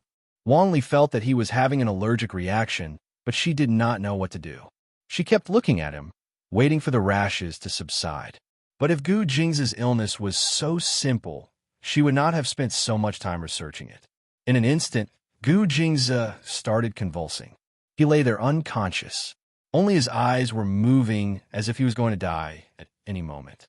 Wang Li finally did not dare to delay any longer. She quickly sent him to the hospital. Lin Che returned to his place. As he leaned against the wall, he thought about the mother and son that he had just met. Qin Hao said, "Madam, you should rest." Lin Che said, "Sometimes I feel that it is quite good to be an ordinary couple." What? Qin Hao looked at her. Lin Che said, "Today, I saw a woman with a child in the supermarket. I thought about how I rarely bring Nian to the supermarket because there are too many people and Nian does not like to shop. Yes, young master is gifted. He is different from other children. But the happiness of ordinary people might be even more blissful." Qin Hao said, "We were all ordinary people in the past. It's not like we haven't lived that kind of life. Don't you know that they are not happy?" Lin Che was stunned. She recalled. Yes, she had forgotten how she was bullied at the Lin family and how she ran away penniless. Now that she did not have to worry about food and clothing, she had other worries. But she had forgotten that even if she did not have such worries in the past, she would still have other worries. She said, "Yes, everyone has worries. If I had to choose a worry, I would rather choose the one I have now." After all, there was Gu Jingze now. For Gu Jingze, these worries were nothing. She raised her head and smiled at Qin Hao. "Thank you, Assistant Qin." Qin Hao laughed. "You must be joking." Then, the person who came in suddenly said, "Madam, we just found out that a hospital has accepted an unidentified patient." Patient? Yes, the hospital is unable to diagnose this patient's illness and is seeking help from the international medical team. Lin Che stood up immediately. Gu Jingze's illness. Qin Hao nodded. "Madam, it is very possible." Chapter 1238. In the hospital, everyone was panicking. They didn't know what to do. Wang Li was listening outside. She kept being asked where they found him and if he had any identification. Wang Li regretted bringing him home. If he were to die here, how was she going to explain it to them? She kept saying that she didn't know, that she didn't know anything. The hospital was also researching. This person's allergen was very strange, and they didn't know how to alleviate it. They had tried several medicines, but it didn't work. The person's organs were about to fail. If this went on, he would die. Then a voice came from outside. A group of people suddenly barged in. The doctor quickly called for security. Security, there's a problem in the emergency room. The doctor also came to stop them. Who are you? What are you doing? The person in front showed them a sign. Step back. We are from the family. You can't afford to offend us. The sign was a special pass. They could enter and leave any place in Country M. This was a mission given by the government for special people. They had their own special channels to be able to enter. The doctor looked at it. Although he didn't know what the family wanted, he recognized the pass. He quickly moved away. He saw that these people were looking inside seriously, as if they were looking for someone. Could it be that they are looking for the patient without any identification? That person is about to die. Who is he? While the nurses were whispering to each other, a few people kicked open the door of the resuscitation room. Wang Li was still outside. She looked at these people and remembered that Gu Jingze had said that he was being chased. Could it be that these people were after him?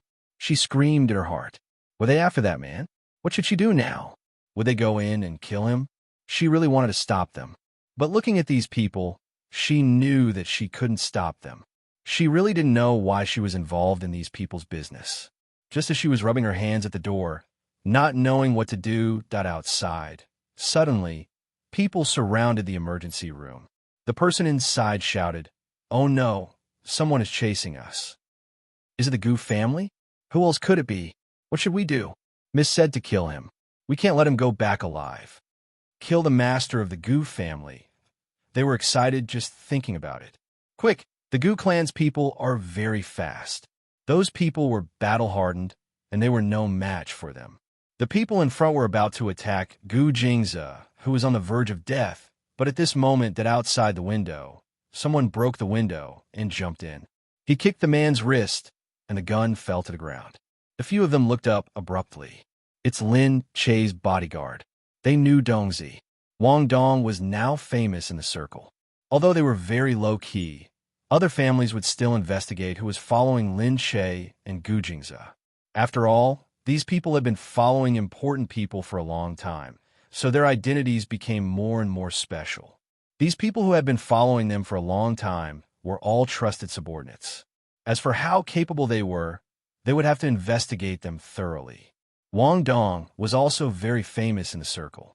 Therefore, as soon as Dongzi came in, they immediately recognized him. They also knew that he was one of the most skilled bodyguards in the team, and they were afraid that they would not be his match.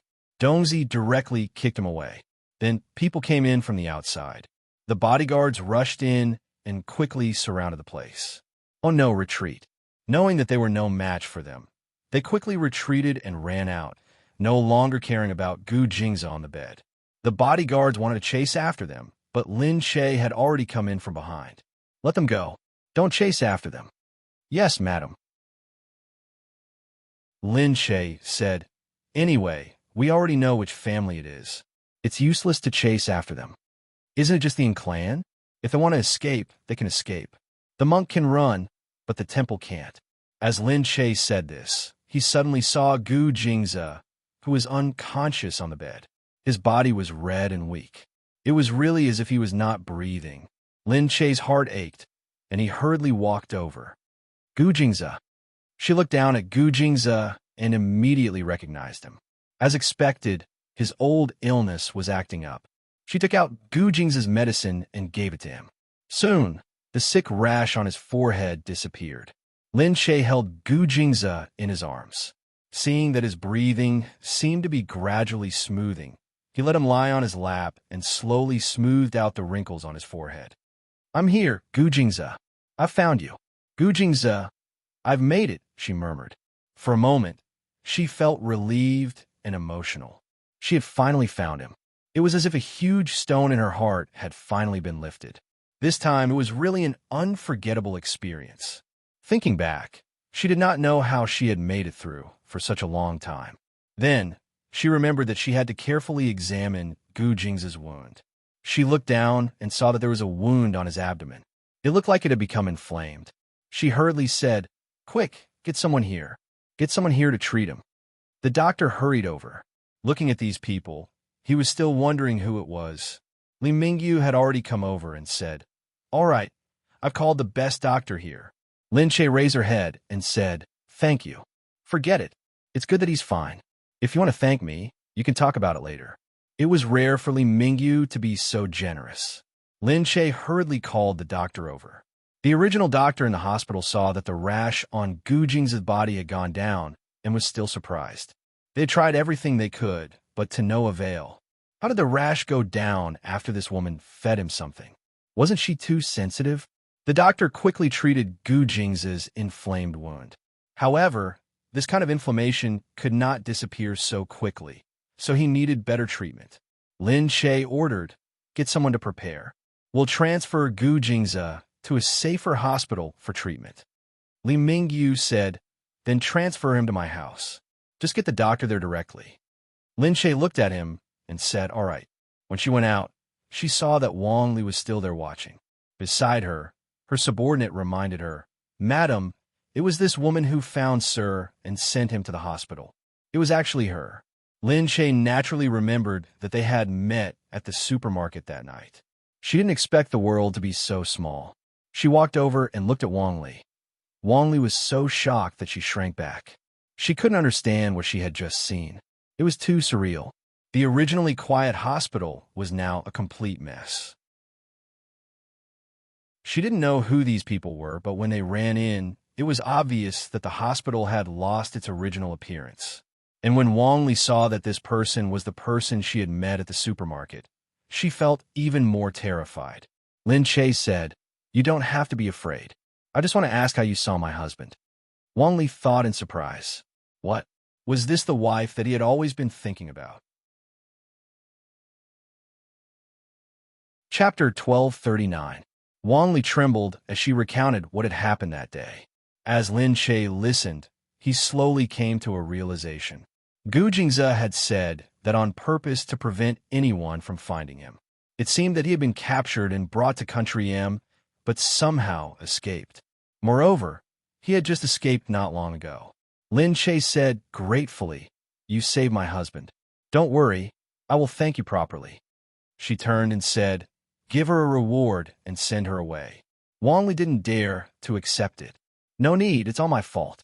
I don't know why he's allergic." Lin Che thought that perhaps this woman had touched Gu Jingze.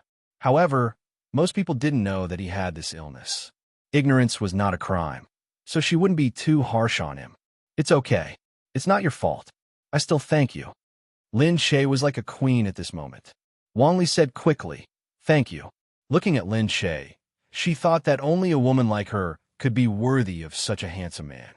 She envied such a life, but it was a pity that it was too far away from her. She turned back to look at Lin Che before leaving. She didn't dare to look at the people next to her any longer and quickly left. Lin Che's men and Li Mingyu's men brought Gu Jingze out of the hospital. They went to Li Mingyu's house and settled him down. Lin Che watched Gu Jingze from the room. She stayed by his side and looked at his face. He looked peaceful in his deep sleep. She just wanted to see him wake up, but she didn't feel sleepy at all. Qin Hao walked in. "Madam, it seems like the family did it, but they are denying it now." Lin Che snorted. "How can they admit it? They are friends with the Gu family, but they did such a thing." Qin Hao said, "But we don't have any other evidence." Lin Che said, "Don't worry about them. Gu Jingze won't let them off when he wakes up." "Yes, madam is right. Gu Jingze was a vengeful person. How could he let them off so easily?" Just then, Gu Jingze suddenly moved. Lin Che felt it immediately and looked at Gu Jingze. "Gu Jingze, you're awake?" Gu Jingze opened his eyes and looked at Lin Che. You. Lin Che happily grabbed his hand. It's me. I found you." However, Gu Jingze frowned. "You? Who are you? I seem to have seen you in my dreams." What was going on? Not long after, the doctor arrived. Looking at Gu Jingze's confused face, the doctor examined him for a long time. "Madam, the patient seems to have amnesia." Lin Che said in surprise, "How could this be?" The doctor said, I don't know the specifics, but the patient obviously doesn't remember anything now. Some people will have temporary amnesia after waking up after fainting. You don't have to worry so much. Then, when will this get better? Lin Che asked. The doctor said, it seems that the patient's brain has not suffered any damage, and there are no other injuries. I guess it's still related to the nervous system. Maybe it's a temporary disorder. It shouldn't take long. Hearing this, Lin Che heaved a sigh of relief. It was good that his head was not damaged. But why did she lose her memory? She looked down at Gu Jingze and said, okay, I'll go find some clothes for you to change into. Just as she was about to leave, someone grabbed her hand. She was stunned. When she turned around, she saw that Gu Jingze was holding her wrist. What's wrong? Lin Che asked. Gu Jingze exerted a little force, and Lin Che was pulled over. She fell into his arms. Lin Che was shocked. Hey, your injury hasn't healed yet. What are you doing? Gu Jingze's lips were right in front of her face. He looked at her with his narrowed eyes. His eyes were filled with her shadow. He looked at her so deeply that she really wondered if he was going to eat her up. He said, I don't know why, but I want to kiss you. His voice was hoarse, and his words made Lin Che's entire body go numb. Lin Che looked at him. You don't know who I am, but I've seen you in my dreams. Lin Che looked at him. Really? He nodded. Lin Che thought, could it be that, even though he lost his memory, he still remembered her? She said, okay, you're smart enough not to forget your wife. So you're my wife, and I'm your husband? Yes. Then, a husband can kiss his wife, right? This Gu Jingze. With that said, he lowered his head and kissed her on the lips. She didn't have time to react from the light peck. The next time, he pried open her lips and forcefully explored. She wanted to say, don't move. The wound is quite deep. But Gu Jingze's kiss only became more and more hurried and deeper that in an instant, it was as if he had penetrated deep into her soul. Don't move. No, Gu Jingze, whether he had lost his memory or not, his kissing skills were superb. Even though his body smelled like medicine, it was still sexy. His mouth was so powerful that she didn't even have a chance to breathe. He heard her voice and was a little displeased. Since I'm your husband, why don't you call me husband? Lin Che was really fucked up. Did he lose his memory? Didn't he evolve? She said, I've always called you by your name. How can you do that? That's not right? Lin Che looked at him. He frowned. Shouldn't a married couple call each other hubby? Lin Che wasn't used to it. They had been calling each other by name since the beginning, even though it was sometimes very intimate, but he had never been so intimate before. His brows furrowed even more tightly, as if he was displeased. Although Lin Che couldn't bring herself to call him that, she couldn't bear to see his expression like this. Hubby. When he heard that, he gave her another satisfied peck on the lips and said, wife. He had never called her that before. Lin Che's ears and heart melted when he heard that. He said, call me that again.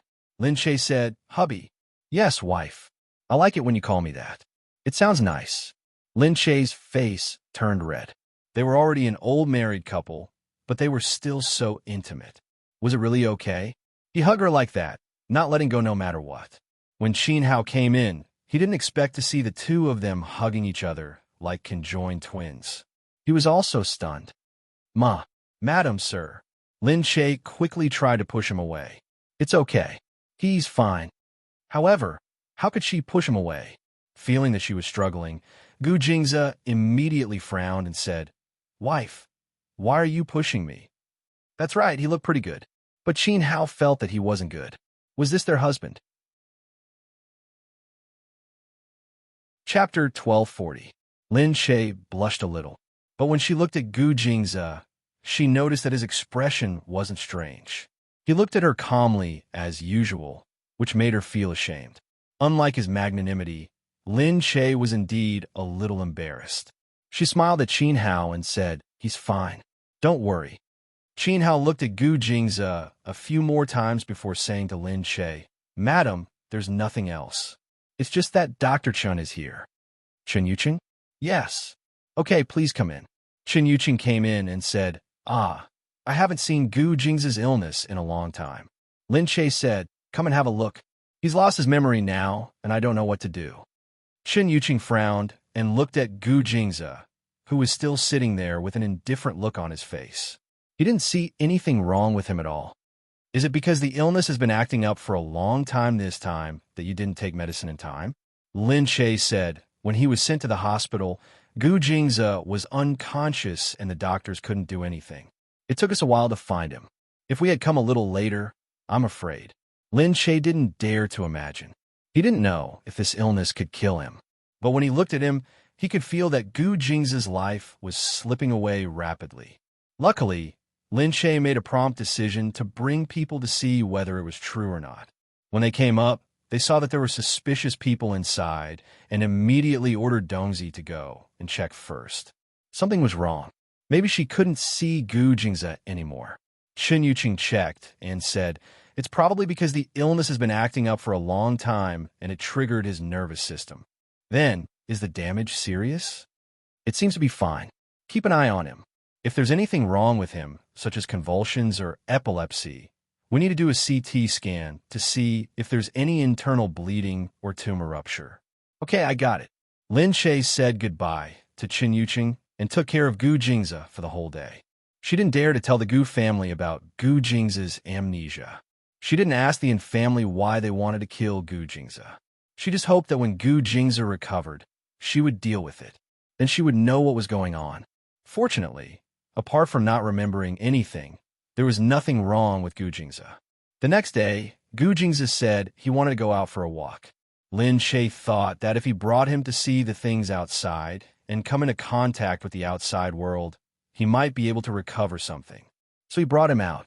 The Yin family no longer dared to make any more movements, but Lin Che still did not dare to relax too much. He had people guard outside the shopping mall and did not allow any suspicious people to enter. The two of them brought some hidden guards and went inside to find something to eat. As he walked, Gu Jingze's hands slowly wrapped around hers, his fingers interlocking. Lin Che couldn't help but lower his head to look at her. Walking on the road like this made him feel so warm, especially after these days without Gu Jingze by her side. Being able to touch him like this made her feel very satisfied. She raised her head to look at Gu Jingze and couldn't help but chuckle. Gu Jingze sensed it and turned around. "Honey, what are you laughing at?" I'm laughing at how cute you are." She didn't dare to look at him. Hearing him call her his wife, she felt very sad. He said, "Why don't you look at me?" Even this was discovered by him. Lin Che said, "You're too tall. It's tiring for me to look up at you like this." Hearing this, Gu Jingze paused, as if he had understood something. However, in the next moment, she knew that he had thought wrongly and had taken it seriously. He pulled her to him. He raised his hands and held her in front of his eyes. His arms wrapped around her body, pressing her directly against him. Their foreheads were also lowered. Looking at her from such a close distance, their breaths almost staggered. Hey, what are you doing? You're still injured. You can't use force." This guy, what was he doing in public? He was staring into her eyes at such a close distance, making her even more confused. He said, "This way, you don't have to look up." "Gu Jingze, what did you call me?" he murmured in a low voice, sounding a little threatening. "Hubby." She really didn't know what to do with him. Satisfied, he kissed her lightly on the lips. It was too sweet, but not greasy. It really made one feel amorous. The people around them couldn't help but look over. Lin Che jumped down sweetly. Blushing, he said, "I was just saying." The people around them looked at the couple. Who would have thought that they were a couple who had been married for many years? The two of them looked like a man and a woman in love, so passionate and lovey-dovey. As they walked past the shop, Lin Che remembered that Gu Jingze hadn't bought any clothes here. Thus, she directly pulled him in, although he could just order someone else to buy as many clothes as he wanted. Since Lin Che had already come out with him, it was a good feeling to come over and show him some clothes. Lin Che said, "Let's go in and take a look." Gu Jingze said, "Buying clothes?" "Yeah, I'll buy some for you." Gu Jingze looked at her with a smile. "Okay, why are you so happy?" Lin Che looked at him and said. Gu Jingze smiled. "Yeah, I like it when my wife buys clothes for me." Lin Che blushed. "Why? Don't you remember now? You have a lot of clothes. If you ask someone, they can buy you a whole house. They can even buy all the clothes in M country. Gu Jingzi said, but the clothes my wife buys are different. How is it different? My wife buys it for me. It's what she likes. She likes to see me wear it that way. That's why she buys it for me, so I like it. Lin Che was really, he looked at her and said seriously, I want you to like it. I want to see you happy. Lin Che smiled and said, I feel very happy to see you, but I want you to think I look good. Silly. Lin Che said, you're already good-looking enough. Really? I've never seen a man more good-looking than you. Really? He hugged her and looked at her as he asked. Of course. Lin Che said very seriously, and she was definitely not exaggerating. She just felt that after seeing Gu Jingzi, all the men in the world had become unattractive. Compared to Gu Jingzi, they were always lacking something. Gu Jingzi smiled satisfactorily and looked at Lin Che. I also think that you're the most beautiful woman. Lin Che was going to be drunk again. Was this Gu Jingzi trying to drown her with honey? It was strange. If this kind of words came from someone else's mouth, no matter how one looked at it, it would make one feel that it was meaningless. But once it came from Gu Jingzi, it was immediately different. Maybe it was because he was Gu Jingzi. The one and only Gu Jingzi.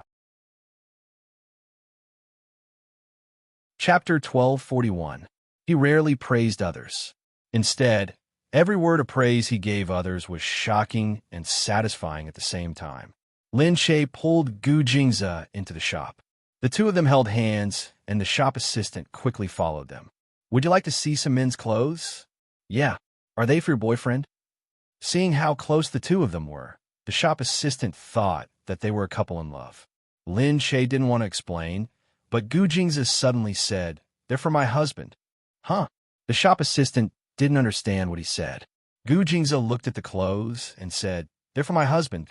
The shop assistant reacted immediately. She smiled at the sweet couple and said, oh, so you're already married. You two look so young and so sweet. I thought you just fell in love. Are you still a newlywed?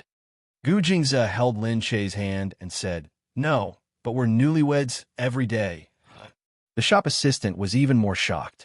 She had probably never seen a man say such sweet words in such a direct manner. He didn't care at all. He didn't even look at the shop assistant. His eyes were fixed on Lin Che, as if there was no one else who could attract his attention other than Lin Che. He didn't want to look away from his woman at all. Lin Che looked at the clothes and said, this one looks good. Gu, hubby, try this one. Gu Jingzi said, okay. He wanted to try on the clothes. When he came out, he was wearing black casual clothes, which made him look evil. The shop assistant looked at him and was stunned for a moment. He felt that he was really suitable for this shirt. Originally, it was not the main shirt, and the design was also very standard. However, when it was put here, it directly gave people a very cold feeling. It was penetrating and pure, and it made people feel that it was a little unfair for the shirt to be hung inside. It turned out that it was so not ordinary to wear it. Lin Che also thought that it looked good. As the saying goes, clothes make the man. However, when it came to Gu Jingzi, it had a different meaning. He looked very different when he wore different clothes. Although they were all very good-looking, they gave off a completely different aura. It made people feel that he could really change into different styles. Lin Che walked over and said, this looks good. Buy it. All right. He completely listened to his wife's feelings. After listening to Lin Che, he immediately agreed without hesitation. Lin Che grabbed another long piece of clothing. Try this one as well. Gu Jingzi tried again. The other one came out. The shop assistant was stunned once again. Heavens, it was different from the evil one just now. This one looked like a prince. Lin Che still thought it looked good, so he bought it again. The shop assistant looked at them. They seemed to be rich, buying one for each try. Hence, he hurriedly introduced them. This one, how about this one? Lin Che said, no, I like this one. Lin Che didn't listen to the shop assistant's introduction and directly chose his own. Every piece of clothing she picked out had a great effect on her. The staff couldn't help but admire her taste. She didn't choose any of the main samples in the store, but all the non-main ones, and all of them looked good in them. Actually, they didn't know that this had nothing to do with Lin Che's taste. It was mainly because Gu Jingzi was born to be a fashion model. He looked good in everything. Lin Shay just randomly picked a few that she liked, and the effect was amazing when he wore them. After a while, another shop assistant came over and surrounded them to choose. It wasn't just because they thought that they would buy a lot, but also because Gu Jingze looked like he was watching a fashion show when he wore all kind of clothes. He was really a model. The two shop assistants looked at Lin Shay and him enviously. Because they had chosen a lot of clothes, they had been here for a long time, so their conversation became more relaxed. One of the shop assistants said, seeing you two like this, I want to try dating again. The other joked, then you go ahead.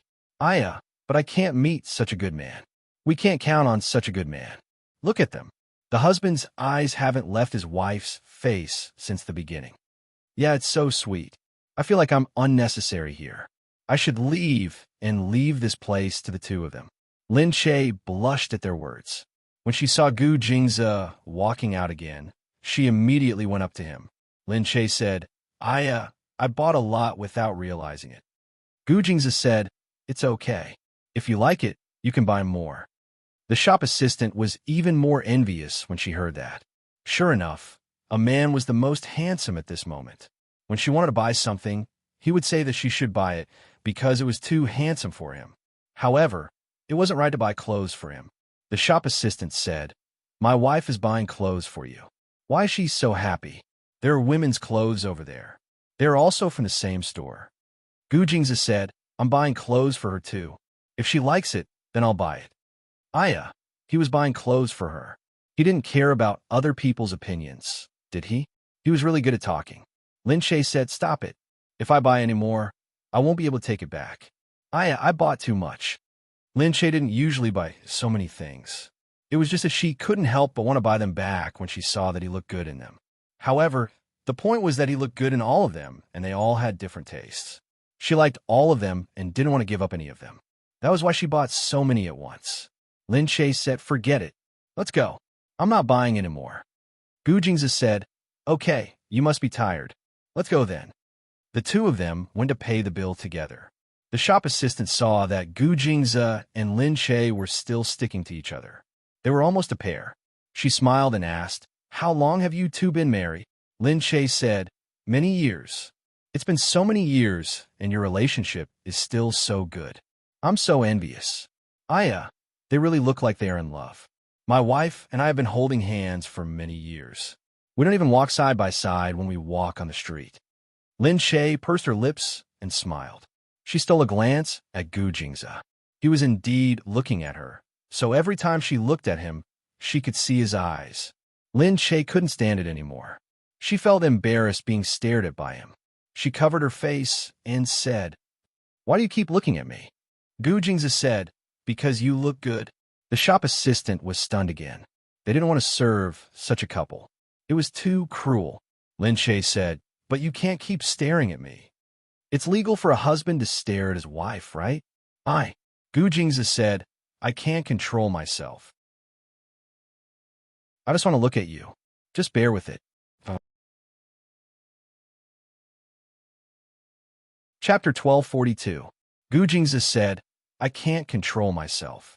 I just want to look at you. Just bear with it for a while. The shop assistant shouted, oh my God, why is your husband so infatuated with you? Lin Shay was speechless. He's sick. Yeah, love sickness, Gu Jingze added. The shop assistant exclaimed, I can't take it anymore. Why can't I be so lucky to meet such a sweet husband and he's so handsome? He's the best man in the world. I've been tortured today. Lin Shay raised his head and looked at him. He looked at Lin Shay too. Let's go buy some clothes for you. Oh, I have a lot of clothes too. You don't need to buy them. I brought a lot too. It's okay. I like to see you wear them. He held her hand, their fingers intertwined as he looked at her sweetly. The shop assistant introduced them to the shop assistant, saying that they were selling the same brand of women's clothing. Miss, your husband says he wants to buy clothes. He's such a nice man, and he even buys clothes for you. Look at my husband. When did he ask me? Sigh, this is the difference. I'm so jealous, the shop assistant said, looking at her. Lin Shay smiled and pulled Gu Jingze out with him. The shop assistant watched them from behind and sighed. They were so attached to each other. Lin Che and Gu Jingze walked for a long time before going back. Meanwhile, in China, everyone already knew that Gu Jingze had been found. Gu Jingze's safe return made many people feel uneasy. However, he was still hiding the fact that he had no memory. Lin Che was worried that something would go wrong here and something might happen on Gu Jingze's way back. So he secretly informed Black Hawk in advance and asked Black Hawk to deploy and wait for their return. Black Hawk usually liked to stay at the Majestic Clubhouse because he didn't like places like offices. He always felt depressed and bored, so he liked to take care of some business here. On this day, Mu Firen received a call while she was on her way to attend an event. She was asked to prepare for the event at Majestic Clubhouse that night. Mu Firen was still in a daze when she heard about that place. That was Black Hawk's place.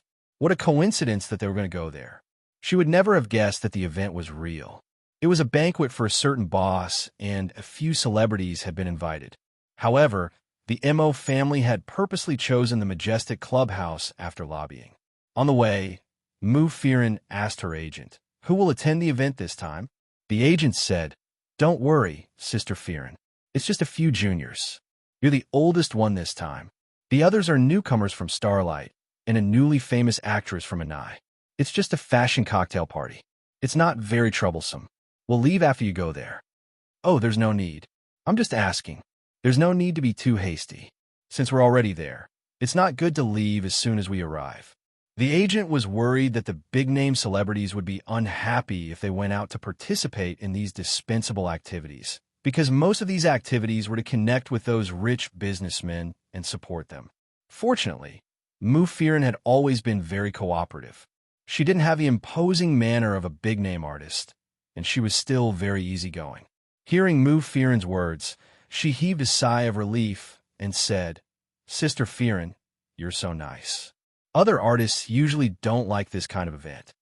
Mu Firen smiled. "It's okay. You're just doing it for work. That's how it is in this industry. Why should I make things difficult for you?" "Thank you, Sister Firen." The agent was so moved that she shouted. She was really lucky to have received such a big star like Mu Firen, who had such a good temper. Mu Firen thought that this was the Majestic Clubhouse and that Hei Ying might be there, so she lowered her head sweetly. Soon, they arrived at the venue. The event was really boring. Because of Mu Firen's arrival, the rich businessmen were very respectful to her. Several reporters came to take pictures of her and did a simple interview. The rest of the celebrities knew that they weren't as influential as Mu Firen, so they didn't steal the limelight. Although they were not convinced, they couldn't do anything about her popularity and experience. Mu Firen was bored sitting there, so she picked up her phone to check the messages. Because she was at the Majestic Clubhouse, she couldn't help but find Hei Ying's number. When she saw his name, she felt an indescribable sense of satisfaction in her heart.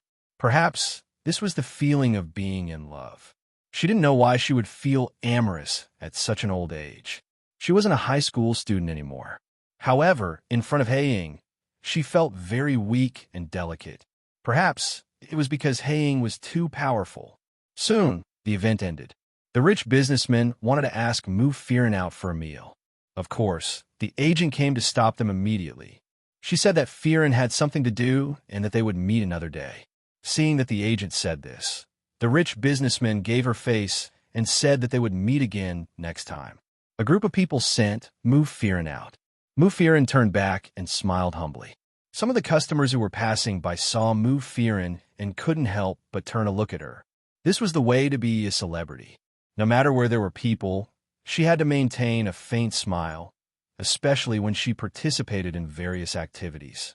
Just as he walked out slowly, someone suddenly shouted at him, "Mu Firen, why don't you let us see the child?" It was Mo Win's mother that Mu Firen was stunned. The people around her were also surprised. Mo Win's mother rushed in and shouted, "Mu Firen, you're so cruel. She's my granddaughter. You took her away and didn't even let us see her. Now that you've been taken care of by someone else, do you still want to bring your child to be taken care of by someone else? Return the child to us." That there was too much information. Everyone knew a thing or two about Mu Firen and Mo Ding. Now that they had divorced, they were fighting over the child. Moreover, it was related to Mu Fearon being a kept woman. Oh my God. The reporters, who had thought that it was just a boring cocktail party, immediately set up their cameras. This was big news. The reporters who had left earlier would probably regret their actions the next day. Such a big news would definitely be on the headlines tomorrow. Mu Fearon was rooted to the spot. She only reacted when she felt the flashes of the cameras flashing at her. Wen's mother rushed up to Mu Fearon, grabbed her, and started tearing her apart. Behind her, the security guards quickly went up to stop her. Wen's mother shouted, "Mu Fearon, return the child to us. We won't care what you do." Chapter 1243. Mu Fearon watched as the security guards pulled Mother Mo away. "How much longer do you want to pester me?" Mother Mo snorted. There was a hint of smugness in her eyes. How was it? She had looked so flustered just now. Was she afraid? Indeed. Only then would she know how powerful she was. Mother Mo narrowed her eyes and said, "I'll pester you until you return the child to the Mo family." She had the guts to say that the child was not the Mo family's flesh and blood.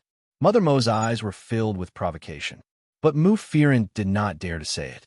She was not doing it for herself, but for the child. She did not want Yunyan's parentage to be used as a joke. That would be too damaging. She was in the entertainment industry, and she knew that if something happened in this industry, it would be magnified and discussed. Even though Yunyan was still young and did not know anything, nor did she know what this meant, when she grew up and found out, she would definitely be hurt. She had to endure it. More and more security guards arrived. Meanwhile, the other people in the Majestic Clubhouse had told Blackhawk about what had happened. "Boss, I think I saw sister-in-law outside." Blackhawk, who was working, looked up and asked, "Sister-in-law?" "It's your sister-in-law, Miss Mu." Blackhawk stood up immediately. "She's here? Something has happened." There are many reporters surrounding her. Blackhawk snapped the pen in his hand. "She came here to behave atrociously and even bullied my woman." Seeing Blackhawk's expression darken, the few of them felt that something was wrong. Blackhawk was really angry this time. "How did Mo Ding do you wrong? How can you treat him like this? It's fine if you divorce him and let him leave with nothing. But you want to take the child away?" Mother Mo shouted from behind. The reporters rushed forward. "Is what you said true? Did Mo Ding leave the family with nothing? Who was the one who suggested the divorce? What was the reason for the divorce?" At that time, there had been a press conference announcing the divorce, and the matter had passed. There had been no explanation after that. It was only today that the reporters recalled that there were indeed many mysteries surrounding divorce. Mo Ding's mother saw that the reporters had been attracted and snorted as she said, "Our Mo Ding couldn't stand this woman, and that's why he got a divorce. Our Mo Ding was the one who brought it up and even left the family with nothing. I've already said that there aren't many women in the entertainment industry who are clean, but he didn't believe me. In the end, he was taken advantage of." When the reporters heard this, it was obvious that Mo Ding was the one who proposed a divorce because the women in the entertainment industry were not clean. What dirty things did Mu Fearon do to make Mo Ding decide to divorce her? This story was too topical.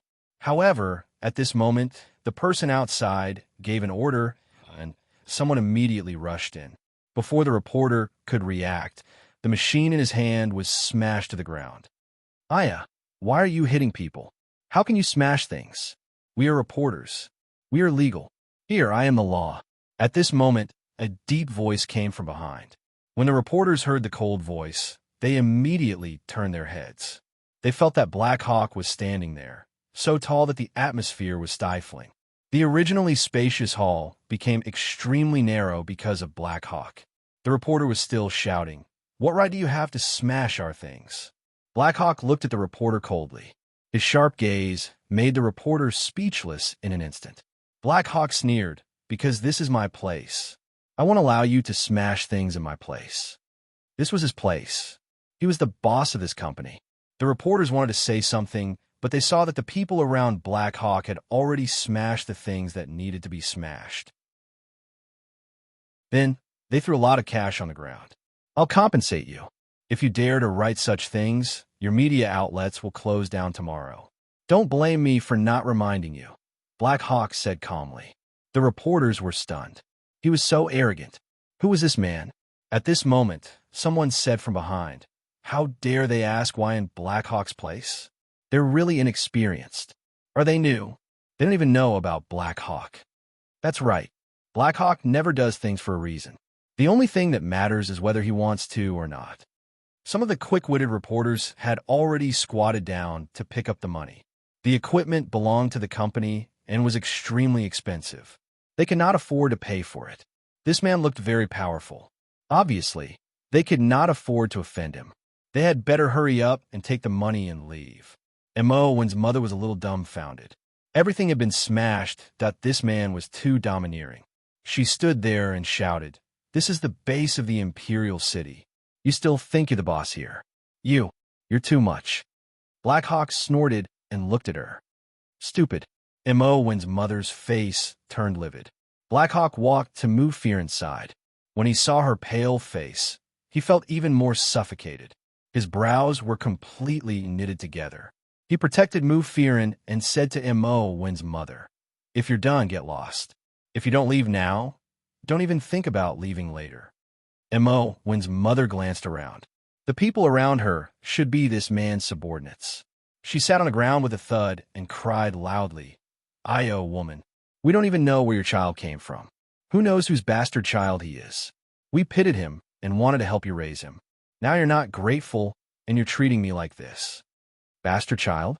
A layer of darkness had already surfaced in Black Hawk's eyes. Immerse's mother looked at Black Hawk and said, Do you think you're seducing someone good?" Before she married Ding, she was already pregnant with his child. Where did all that money come from? Didn't she depend on the man to raise her? How many hands have you used before? You still have the nerve to ask for it. You even want to help him raise his child. You're such a sucker. Even I feel disgusted for you. Immerse's mother thought to herself, "I've exposed you in front of so many people. Let's see how you're going to get out of this situation.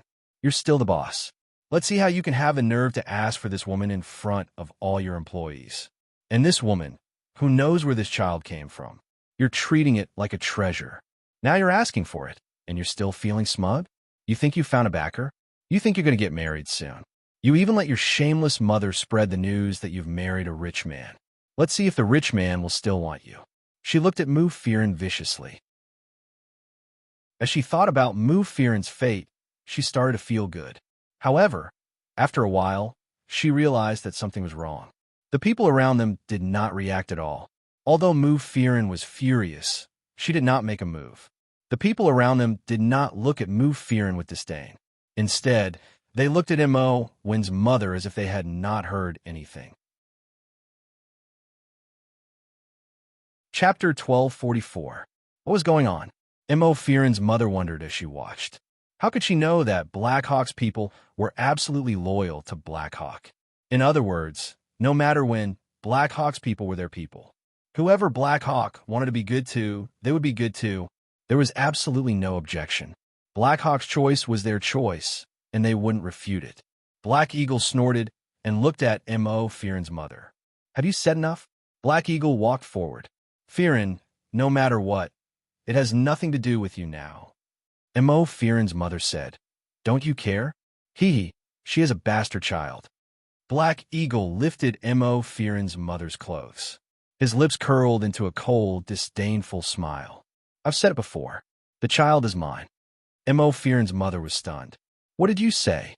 Black Eagle said, "Didn't your son tell you that the child is mine? Mufirin's child is my flesh and blood." Immerse's mother had not thought of this. She stood there and looked at him. She wanted to see if he was telling the truth from his face.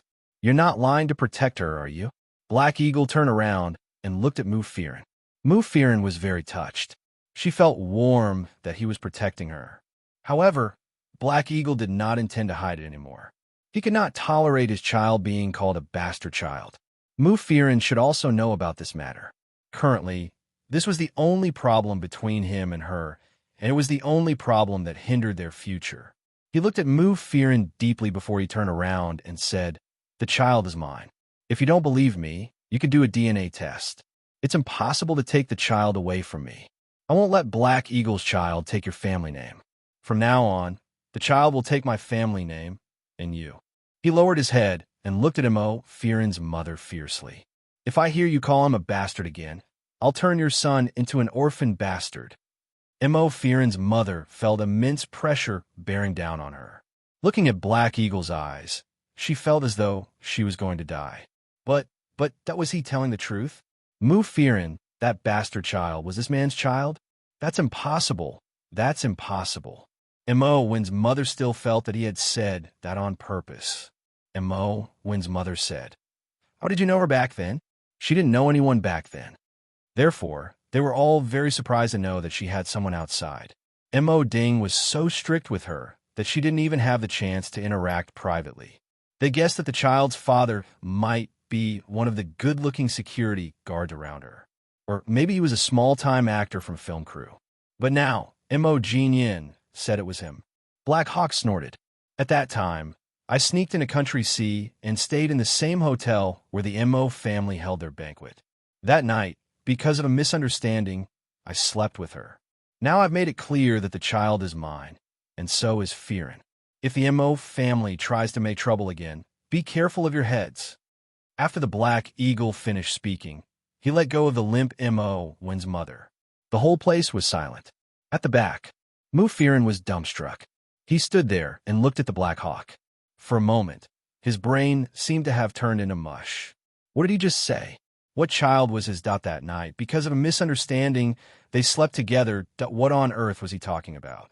Fearin looked at him in surprise. You. The Black Hawk stood there and nodded silently. "Fearin, the child is mine." Fearin shook her head violently. "Impossible, impossible. You hadn't come to Country C at that time, so you didn't know me. How could you have been here at that time? You must have made it up to deceive them because you heard about it from me. You lied to protect me and Yun for my own good, didn't you?" Fearin looked at his face in a daze. She wanted to see the answer in his eyes. However, he only looked at her indifferently. There was no denial in his eyes. Fearin immediately turned and walked out. The Black Hawk chased after her. When they were outside and walking down the steps, the Black Hawk grabbed her wrist. "Fearin, let go of me." Fearin shook him off. "All right, Fearin." The Black Hawk looked at her and said, "I'm sorry I didn't tell you until now." Fearin's eyes were wet. She turned around and asked, "Is it true?" Hay gazed at her deeply and nodded silently. "It's true. Fearin, I sneaked into Country C that night to find a chance to deal with Gujingza. When I saw you that night, I thought you were a woman who came to find me, so..." Fearin's heart sank. The Black Hawk said, "It was Gujingza who told me about you. When I saw Yun, I knew she was my child." Tears were already rolling down Fearin's face. How could it be?" The Black Hawk said, "I'm sorry, I didn't have the courage to tell you." Fearin pushed the Black Hawk away. The Black Hawk looked at her and said, "I just didn't want you to be angry. I didn't want you to know that I was the one who hurt you." Yes, he was the one who hurt her. At that time, she broke up with Immerse, got pregnant with a child who didn't know his father, and went abroad alone to bear so much. Fearin sneered. No wonder you're so good to me and Yun. It's because of this." Immerse, do you think you can get Yun back and be a good father now because you are Yun's father? I'm not. Do you think I'll be with you if you're willing to acknowledge me as your daughter? Fearin, you're so good to me just because I'm the woman who gave birth to your child, right? Not really. Enough, Immerse. I don't want to see you anymore. Stay away from me. Fearin pushed the Black Hawk away forcefully and ran out. She was really sad and upset. After the panic, she felt more pain. She had thought that she had met such a good man who loved her so much, but she didn't expect that he didn't love her. It wasn't because of her that he wanted to be with her. It was because she gave birth to his child. The Fearin cried and ran out, shaking her head. The Black Hawk stood still. He knew that she hated him to the core, so he didn't follow her. He turned back and said, "Follow her." No matter what, he couldn't let anything happen to her. He shook his head lightly. Someone came over and asked, "What about the woman inside?" The Black Hawk said, "Throw her out." Immerse's mother was pulled up and dragged out. Hey, what are you doing? You can't do this to me." She hadn't expected this. She had thought that she could embarrass Mu Fearin this time. Who would have thought that this man was actually the father of that bastard? Chapter 1245. How could Mu Fearin be so lucky to have given birth to a child for no reason? While Wen's mother was lost in her thoughts, she was dragged out of the door by a few people. And Mu Fearin, she left the place in tears. Along the way, her mind was in a mess. Why was it him? How could it be him? She had almost forgotten about the man that night. No, most of the time, she did not want to think about him. She tried hard to forget him. However, now that she thought about it seriously, that man's build, that feeling, that voice, it was very similar to He Ying's. Why, just when she thought she was so lucky to have a man's love, he told her such a cruel truth. He had been lying to her all this time. He was only with her because of the child. Was he so nice to her? No wonder he liked Yin so much and cared for her so much. And she was just a dispensable person. She was just the mother of his child. She arrived home. She leaned against the door and let her tears flow. Soon, she heard a sound coming from outside. This was her own place. She had not been here for a long time. It was still clean, but a little lonely. At the door, apparently, Haing knew that she had come back, so he followed her. He had a certain level of understanding of her. After all, they had lived together for a long time. She thought that it was no wonder he had no interest in her body. Perhaps it was because he had no interest in her at all. It was only because she was Yunyan's mother. She leaned against the door and heard He Ying's deep voice. He said, "Open the door, Fearin." Mu Fearin shook her head forcefully. "No, can you leave me alone?" He Ying heard her voice, which was hoarse and weak from crying. He sighed and leaned against the door. "Fearin, listen to me. I know this hurt you a lot. Since you know, why don't you leave? I want you to know that I'm sorry for what I did to you. I was drunk and didn't know who you were. Okay, you've apologized. I don't want to say anything more. You can go. Fearin, I understand that you are angry, but I hope you can give me a chance. I don't want to be separated from you. Oh, because I'm Yunyan's mother. You're really humble. Mr. Mo, you're so persistent to me. Should I thank you for making me pregnant with Yunyan?" Mu Fearin sneered in frustration. "What nonsense are you talking about?" Black Eagle said coldly. "Fearin, do you think I'm with you because of Yunyan?" "That's right. I contacted you at the beginning because I wanted to interact with Yunyan more." Black Hawk said sincerely. "But later, the more I got to know you, the better I felt. I've never been in serious contact with a woman, and I've never tried to understand a woman. You're the first woman I'm willing to understand. I admit, because of Yunyan, I took the initiative to understand you. But after understanding you, I want to be with you." Mu Fearin's eyes moved. She leaned against the door and looked outside without saying a word. Is it true? No, she didn't believe it. She couldn't believe it. She felt that she couldn't believe anything. "Mr. Mo, in the past, I always thought I understood you. Seeing how well you treated me and how attentive you were, I wondered why they said you were scary. I thought you were so good and not scary at all. I thought they didn't understand you, and I was happy to finally understand the real you. But now, I feel like I'm a joke. No, I don't understand you at all." Black Eagle stood outside with his hand on the door. "Fearin, all right, you can leave now. I think I need to reflect on myself. I need to see where I've gone wrong. Why is it that every time I trust someone, they betray me? It's not just one person. Mo Ding is the same. You are the same. Perhaps it's not your fault. It's my fault. I trusted people too easily." Black Eagle stopped by the door. He knew that it was useless to say anything now. He wasn't a talkative person, so he leaned against the door and said calmly, "Okay, I just want to tell you that you're not wrong. I'm doing this for you. I'll prove it to you slowly. No matter how long it takes, I just want to tell you that I want you. It has nothing to do with who you are." Mu Fearin heard Black Eagle leave. She leaned against the door and didn't move for a long time. The next day, as expected, there was no news on the news. After the reporters went back and found out who Black Eagle was, they didn't dare to treat his words as simple arrogance. As for Mu Fearin, although she was not in the mood, she still went back to work. Maybe work and busyness could make her forget the sadness. She comforted herself and made herself even busier. However, in the afternoon, when the crew was just working, they saw some people coming in. Mu Fearon was rehearsing when she heard the noise outside. Then she saw a group of people walking in. Hey, this is the crew. You can't come in. A crew member tried to stop them, but the people outside were very aggressive. We're here to visit you. Hey, let us in. Hey, we're not allowed to visit you. Okay, we're exceptions. How? How did you get into the film and television city? Where are the security guards? What are you doing? Hey, the crew wanted to stop them, but then they found that they couldn't stop them at all because there were more than a dozen of them, and they all looked tall and strong, so they didn't dare to stop them. Moreover, the last person who came in had automatically put on a shielding device as soon as he walked in, so the people around him immediately shut up. Black Eagle. Who? Who are you looking for? They vaguely remembered that this person seemed to be related to Sister Fearon. As expected, he didn't say a word, but looked directly in Mu Fearon's direction and walked over. Fearon, Black Eagle walked over and said. Mu Fearon looked at him, then lowered her head and said with a straight face, What are you doing? What are you doing here? I'm here to accompany you to film, he said as he sat down. On the other side, the male actor who was still acting was so scared that his face turned green. Mu Fearon looked at him in surprise. What are you doing? You're here. How can I film if you're here? Go away. I don't want to see you. Black Eagle said, I said that yesterday.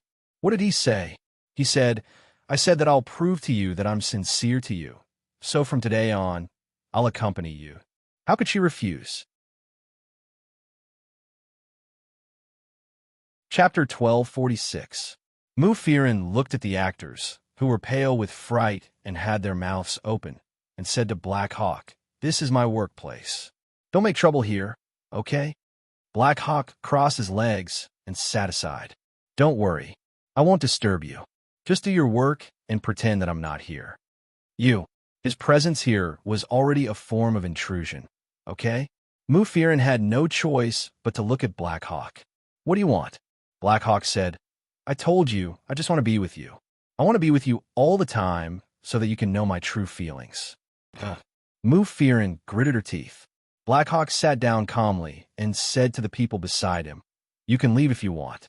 Just leave my things here. Then Mu Fearon saw the people beside her put down the recliner, clothes, books, and cups. Mu Fearon was dumbfounded. He had brought something with him. This was really the stance of staying here permanently. Mu Fearon shook her head. Although she was angry, no one could do anything to him since he had decided to stay. Besides, Mu Fearon didn't want to be entangled with him. Forget it. He can do whatever he wants. Mu Fearon thought to herself. She got up and walked out, too lazy to care about him anymore. The crew was still looking at Black Hawk. They watched as Black Hawk leaned back in the chair and read a book. Is he Black Hawk? Yes. He had been pursuing Fearon for a long time, but he didn't come back for a while. We thought he had given up. Oh, he is so infatuated. He has been pursuing her for so long. What does Sister Fearon think? He is so handsome, charming, manly. Oh, I feel like I'm going to be wet when I look at him. Are you sure you are not thirsty? Of course not. Look at his manly smell. He is like a walking hormone. Oh, he is so handsome. I don't know why Sister Fearon doesn't agree. I want to agree for her.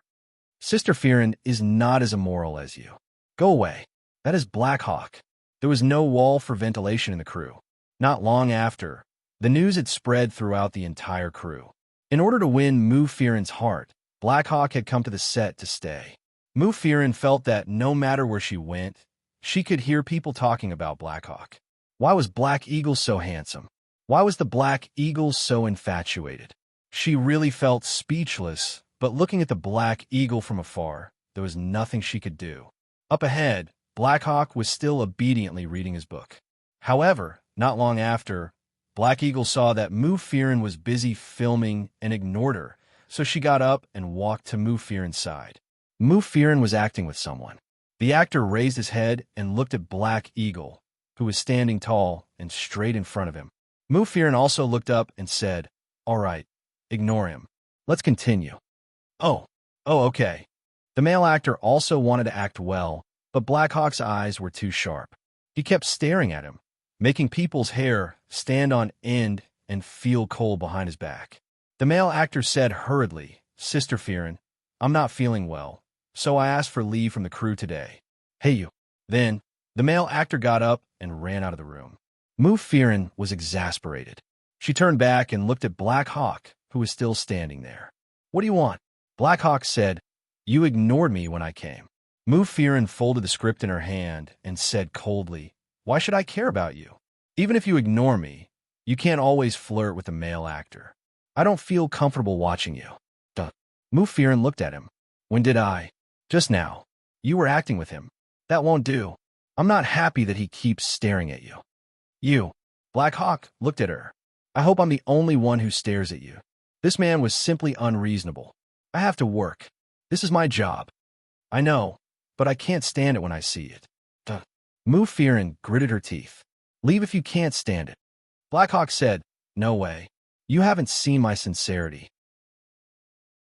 I can't leave." You're forcing me on purpose, aren't you?" "No." "Then what were you doing just now?" "You deliberately made me unable to work." No matter how good-tempered Mu Fearon was, she couldn't help but get angry at him. Black Hawk looked at her. "I didn't do anything just now. If you didn't do anything, why did my colleague leave?" Black Hawk said, "I'm curious too. I was just standing here and watching." "Why did he leave? Maybe he felt guilty?" "Duh. He definitely did it on purpose." With the Black Hawk standing there, who wouldn't be scared off? That look alone was enough to make people think that he was going to kill someone. How could he not know that his reputation had a great deal of lethality to begin with? Who would believe that he didn't do it on purpose? However, Haing was so calm and sincere when he looked at her, so Mu Fearon was speechless for a moment. Mu Fearon glared at him for a while and had no choice but to get up and walk out. Because she was too angry, she accidentally bumped into someone. When the people outside saw Mu Fearon like this, they poured water for her and said with a smile, "Sister Fearon, do you have a conflict with Black Hawk?" Mu Fearon paused and looked up. "What's wrong?" "No, I just feel sorry for Black Hawk. He kept looking at you, as if he was begging for forgiveness." Mu Fearon pursed her lips. "A pitiful person must be hateful." So there really is a conflict?" "Just forgive him," Wang Yao said. Mu Fearon looked up and said, "You don't even know what happened, and you're already begging for forgiveness for him?" "Oh yes, although we don't know what happened to him." "It's true. The dignified Black Hawk is so rich, so powerful, so terrifying.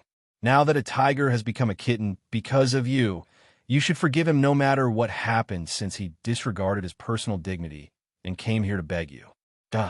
Mu Fearon looked at her strangely. "Are you so partial to him because he's rich or because he's handsome?" "Because he's rich and because he's handsome. The point is that he's not only rich but also handsome." "Sister Fearon, if you don't want such a good man, many girls in the crew will pounce on him like wolves.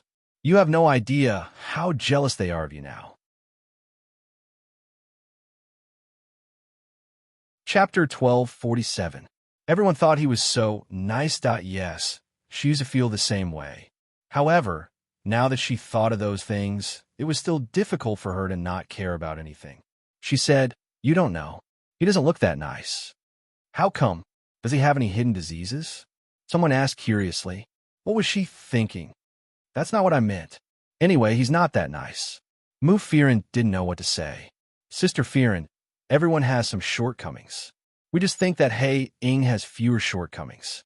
He's already so excellent. If he doesn't have any shortcomings, he won't be able to live." Mu Fearon shook her head lightly. She turned around and saw Haing walking over. She could only stomp her feet and walk away quickly. The girl next to her looked at Haing with yearning. However, Haing brushed past her without looking at her. In the afternoon, Mu Fearon left the set and went straight to a shopping mall for an event. Even a big shot like her had to do some similar activities.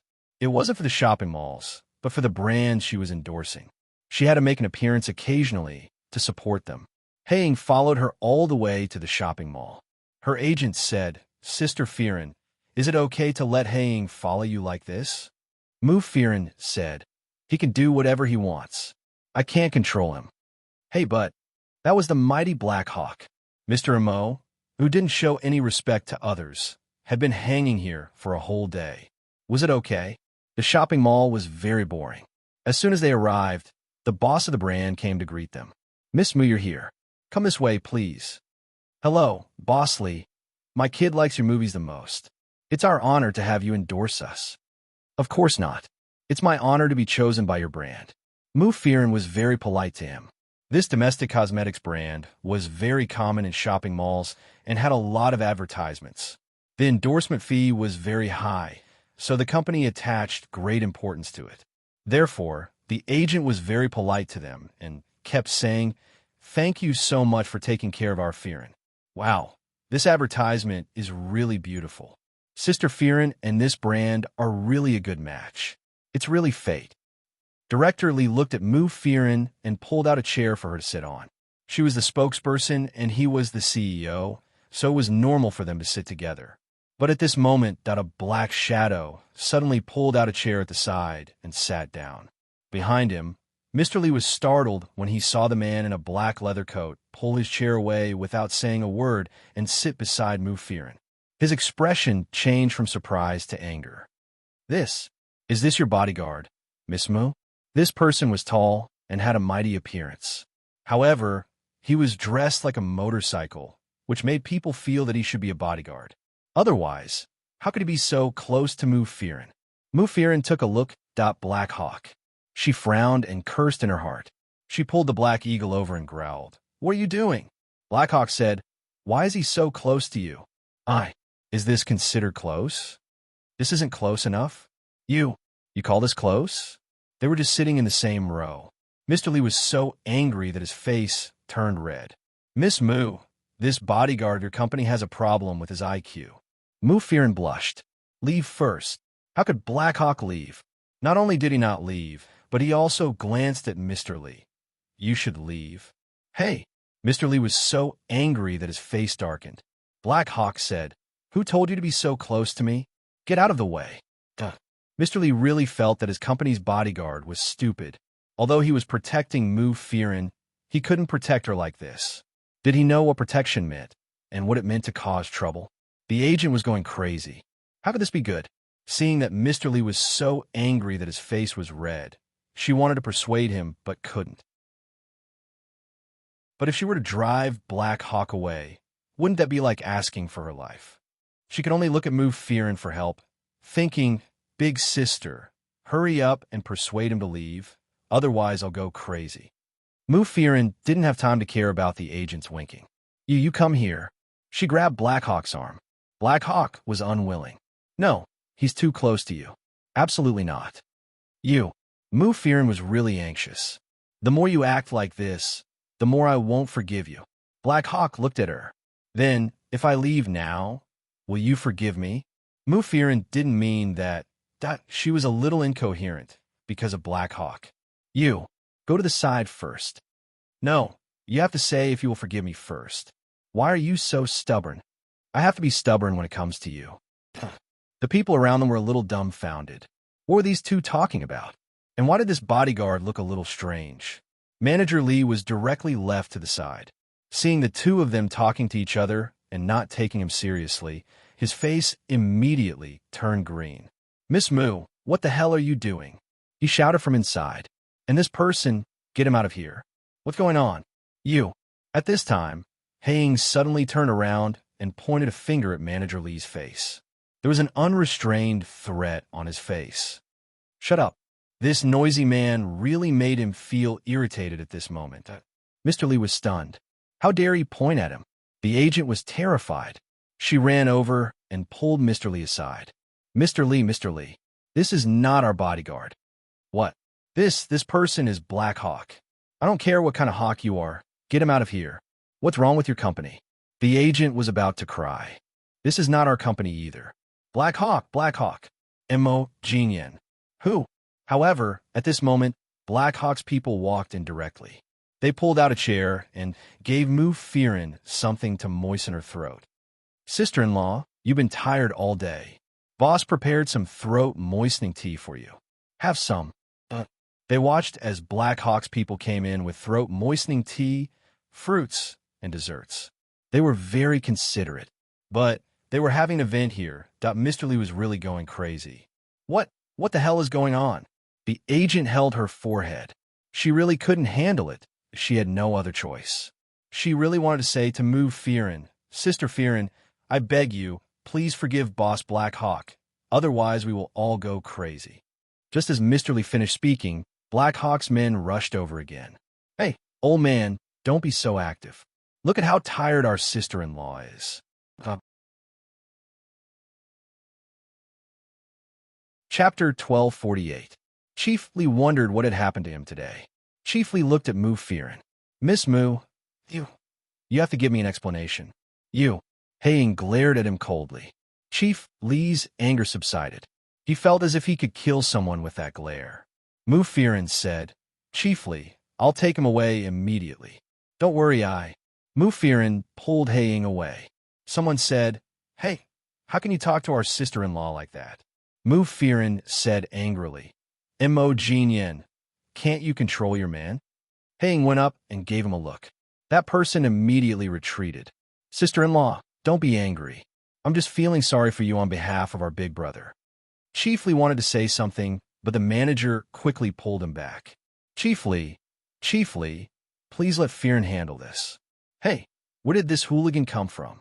He came here just because he said he would. The manager quickly pulled him back. Sigh, Chief Lee, forget it.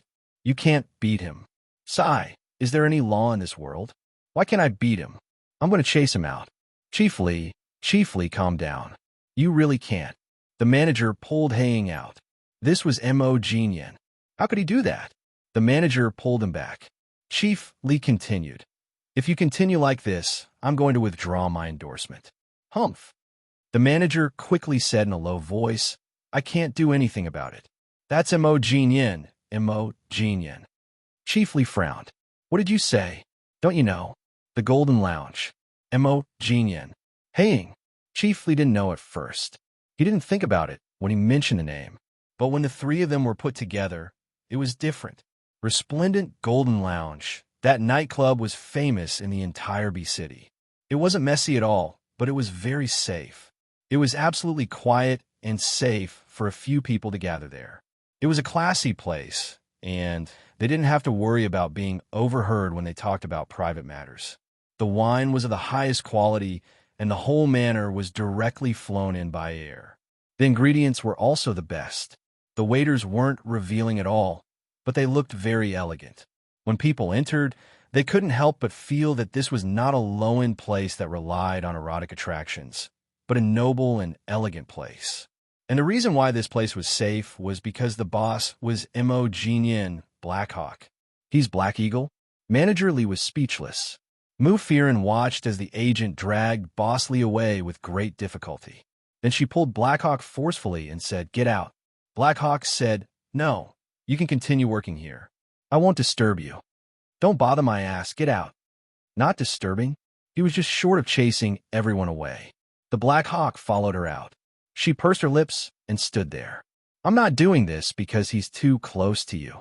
Mu Fearon said, What exactly do you want to do? Do you think I'll forgive you just like that? The Black Eagle said, That's not it. I'm just fighting for it. You're only hindering me. I'm trying to protect you. You're going to make me unemployed. It's okay. If you lose your job, I can support you. Duh. Mu Fearon said, I don't need it.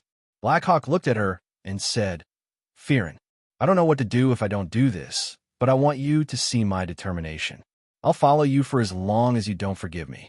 I'll show you my patience. It's not because of whose mother you are or who you gave birth to. If I want, I can find a lot of other mothers for Yun, but I don't want them. I want to be with you.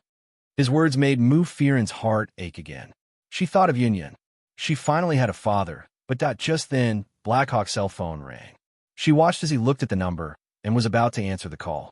He looked up and explained to Mu Fearon, I have to answer Lin Che's call.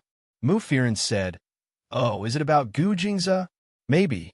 There's a problem with Gu Jingza, and I have to help him. Hurry up and go then. Black Hawk nodded and said to her softly, I'll come to you after I'm done. Don't come. She thought of this and hurriedly went back inside. However, the moment she entered, Boss Lee had already asked someone to pour tea. Hey, why isn't Mr. Mo here? So he found out. Mu Fearon glared at her agent. The agent looked helpless. Mu Fearon said, He has something to do, and left. Oh, it's my fault for not being a good host just now. Miss Mu, Mr. Mo really cares about you. Look, he's prepared everything for you. Now, there was concern. Who was the one who was so annoyed just now? He said, hurry up and eat. Don't waste Mr. Mo's good intentions. You're right. Next time, I'll have to talk to the public relations department about this kind of small event. Don't let Miss Moo make the trip again. Really, Miss Moo is usually so tired. After these companies found a spokesperson, they would try their best to make use of them. Therefore, usually, the agent would say that they were really busy, while the company hoped that the spokesperson would attend any event. Now it was the other way around. Before Moo Fearin left, she said to her agent, don't talk nonsense next time. The agent cupped her hands and said, sister, my dear sister, please get rid of Blackhawk. No matter what Brother Blackhawk did, please forgive him. Otherwise, I feel sorry for him. Are you sure you didn't say that because you're annoyed by him? Haha, I don't dare to annoy Brother Blackhawk. The agent said, anyway, please. Moo Fearin glared at her and walked out. It wasn't something that could be forgiven easily. Moreover, it wasn't just a matter of forgiveness. Could they still be together after forgiveness? Gu Jingze returned from Country M. The group of people split up to make preparations. On the surface, the Gu family was full of joy. But in fact, it wasn't that smooth. Lin Shay and Gu Jingze were on the plane when Qin Hao said, the Gu family seems to have contacted some people secretly. They said that they're going to hold a meeting to welcome President Gu. Actually, I'm afraid they just want to see how President Gu is. Is he healthy? Is he really President Gu? If the Gu family really holds a meeting, they will definitely make things difficult for President Gu. Lin Shay said, but we still have to hold it, don't we? If we insist on rejecting it, the more we reject it, the more suspicious they'll be. Apart from losing his memory, Gu Jingze is normal. Then let's hold it. We just need to avoid some of the past. Qin Hao looked at Gu Jingze, wanting to ask for his opinion. Gu Jingze looked at Lin Shay and said, I'll do whatever my wife says. I won't embarrass my wife. Okay, he forgot that President Gu was now a slave to his wife. Chapter 1249. Gu Jingze's status as a wife-slave was different from other people's. Others would go over to lick Gu Jingze's boots, but Gu Jingze said it in such a light tone as if it was a matter of course. He said it in a very serious tone, but the words he said really made Qin Hao feel like he was in a mess. They got off the plane. Blackhawk had said that everything was ready. The Gu family security was also ready. Back at the Gu family's house, Gu Jingze was still a stranger. Of course, he didn't see anyone in the name of recuperating. Anyway, Gu Jingze would recuperate at home if he had any problems, so it was no different from usual. Lin Shay sat there and took out some documents for Gu Jingze to read.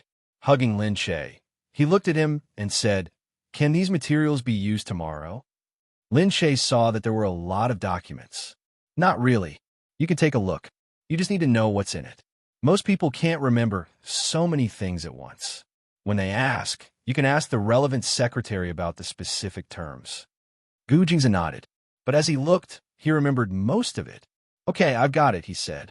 The two of them had been cooped up in the room for 8 hours when he suddenly blurted out this sentence. Lin Shay said in surprise, oh, you've remembered most of it? Yes. Lin Shay didn't believe him. She took out a random document and asked, what were the 8 major projects last season? He said, Bay construction, forestry construction. He said 8 projects in one breath, without missing a single word. Lin Shay continued to increase the difficulty, repeating his words one more time. Gu Jingze didn't even get the numbers wrong. Lin Shay looked at him with her mouth half open. Qin Hao had said that he was very efficient because his memory was better than others. She finally saw it for herself. Lin Shay looked at Gu Jingze and said, wow, you're amazing. Gu Jingze looked at her, pressed his lips against her cheek, and said, really? Lin Shay hugged him. You're my husband indeed. You're amazing. If you didn't know I was so amazing before.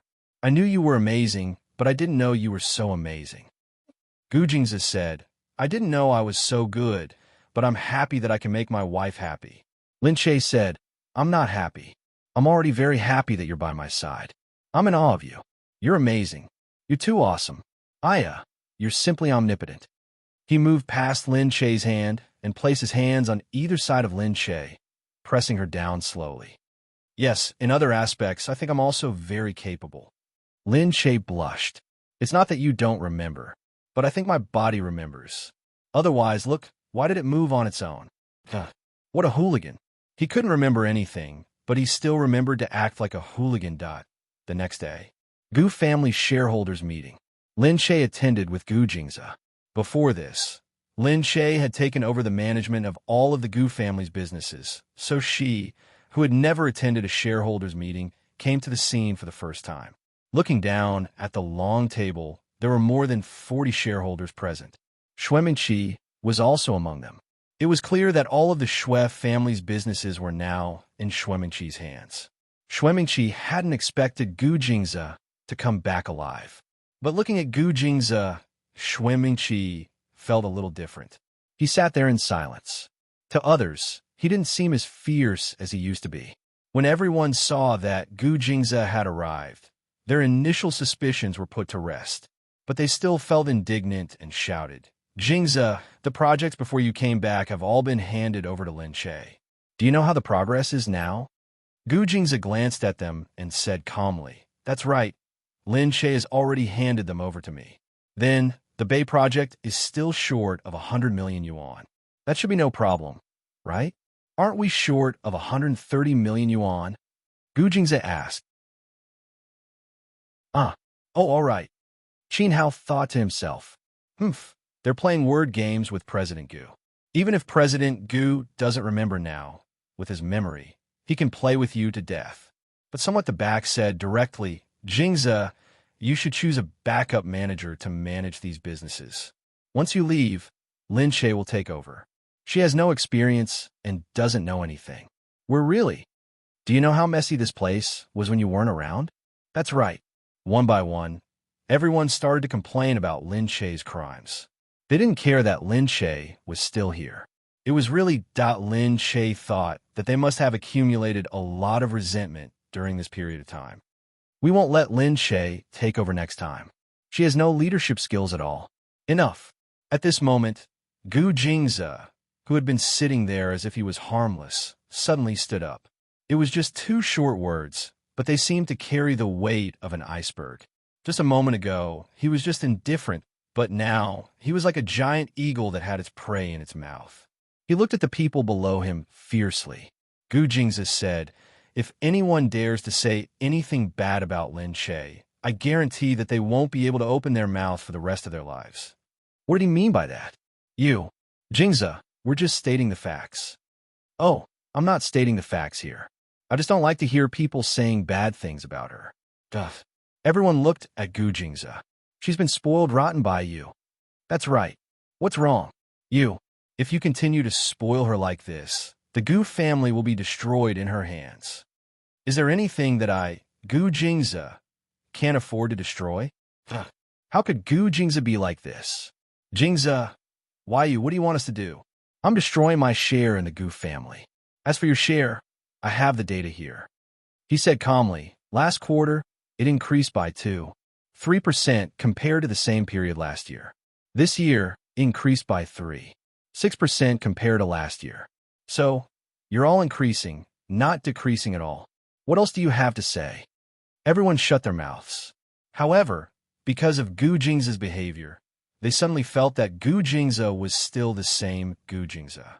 He spoke with data and didn't give people a chance to refute. Xue Mingqi couldn't understand it. Just now, she felt that something was wrong, but now it seemed to be the same. She gritted her teeth and could only endure it for now. She ordered the people beside her, "Pay attention to Gu Jingze." "Yes, Miss Xue." She didn't believe that nothing would happen to Gu Jingze. Lin Che looked at Gu Jingze, touched. She felt that even though he had lost his memory, he was still so protective of her. Maybe it was because he didn't know what the money meant. Chapter 1250. After the meeting, she looked at Gu Jingze. "The Gu family's business is very, very profitable. Don't you care about it? The shareholders will be unhappy if you protect me so much." Gu Jingze said, "What are you trying to say?" Lin Shay said, I mean, after you regain your memory, you might know that you made a mistake today. Gu Jingzi touched her chin. How can you think that? I know I wouldn't care about this in the past. You, Lin Shay said, you used to be a workaholic. I also like to work now, but work is not as important as you. He lifted her chin, gently, pinched there, and put his lips on hers. Lin Shay whimpered, immersed in his passionate kiss. She didn't notice that there were some uninvited guests at the side. Lan, when she came in, she saw Gu Jingzi hugging Lin Shay under the sunlight, lowering his head and kissing her quietly. Lan felt a wave of unbearable jealousy. He thought about how, in Country M, no matter how much he wanted Gu Jing and Zai Peng to be together, he was unwilling. He had been pouring out his love for Lin Shay. Now that he saw it for himself, he felt a violent blow to his heart. After standing for a while, Gu Jingzi let go of Lin Shay and said calmly, Do I look good? Lin Shay was stunned. Gu Jingzi turned his head calmly. He had already noticed that there was someone behind.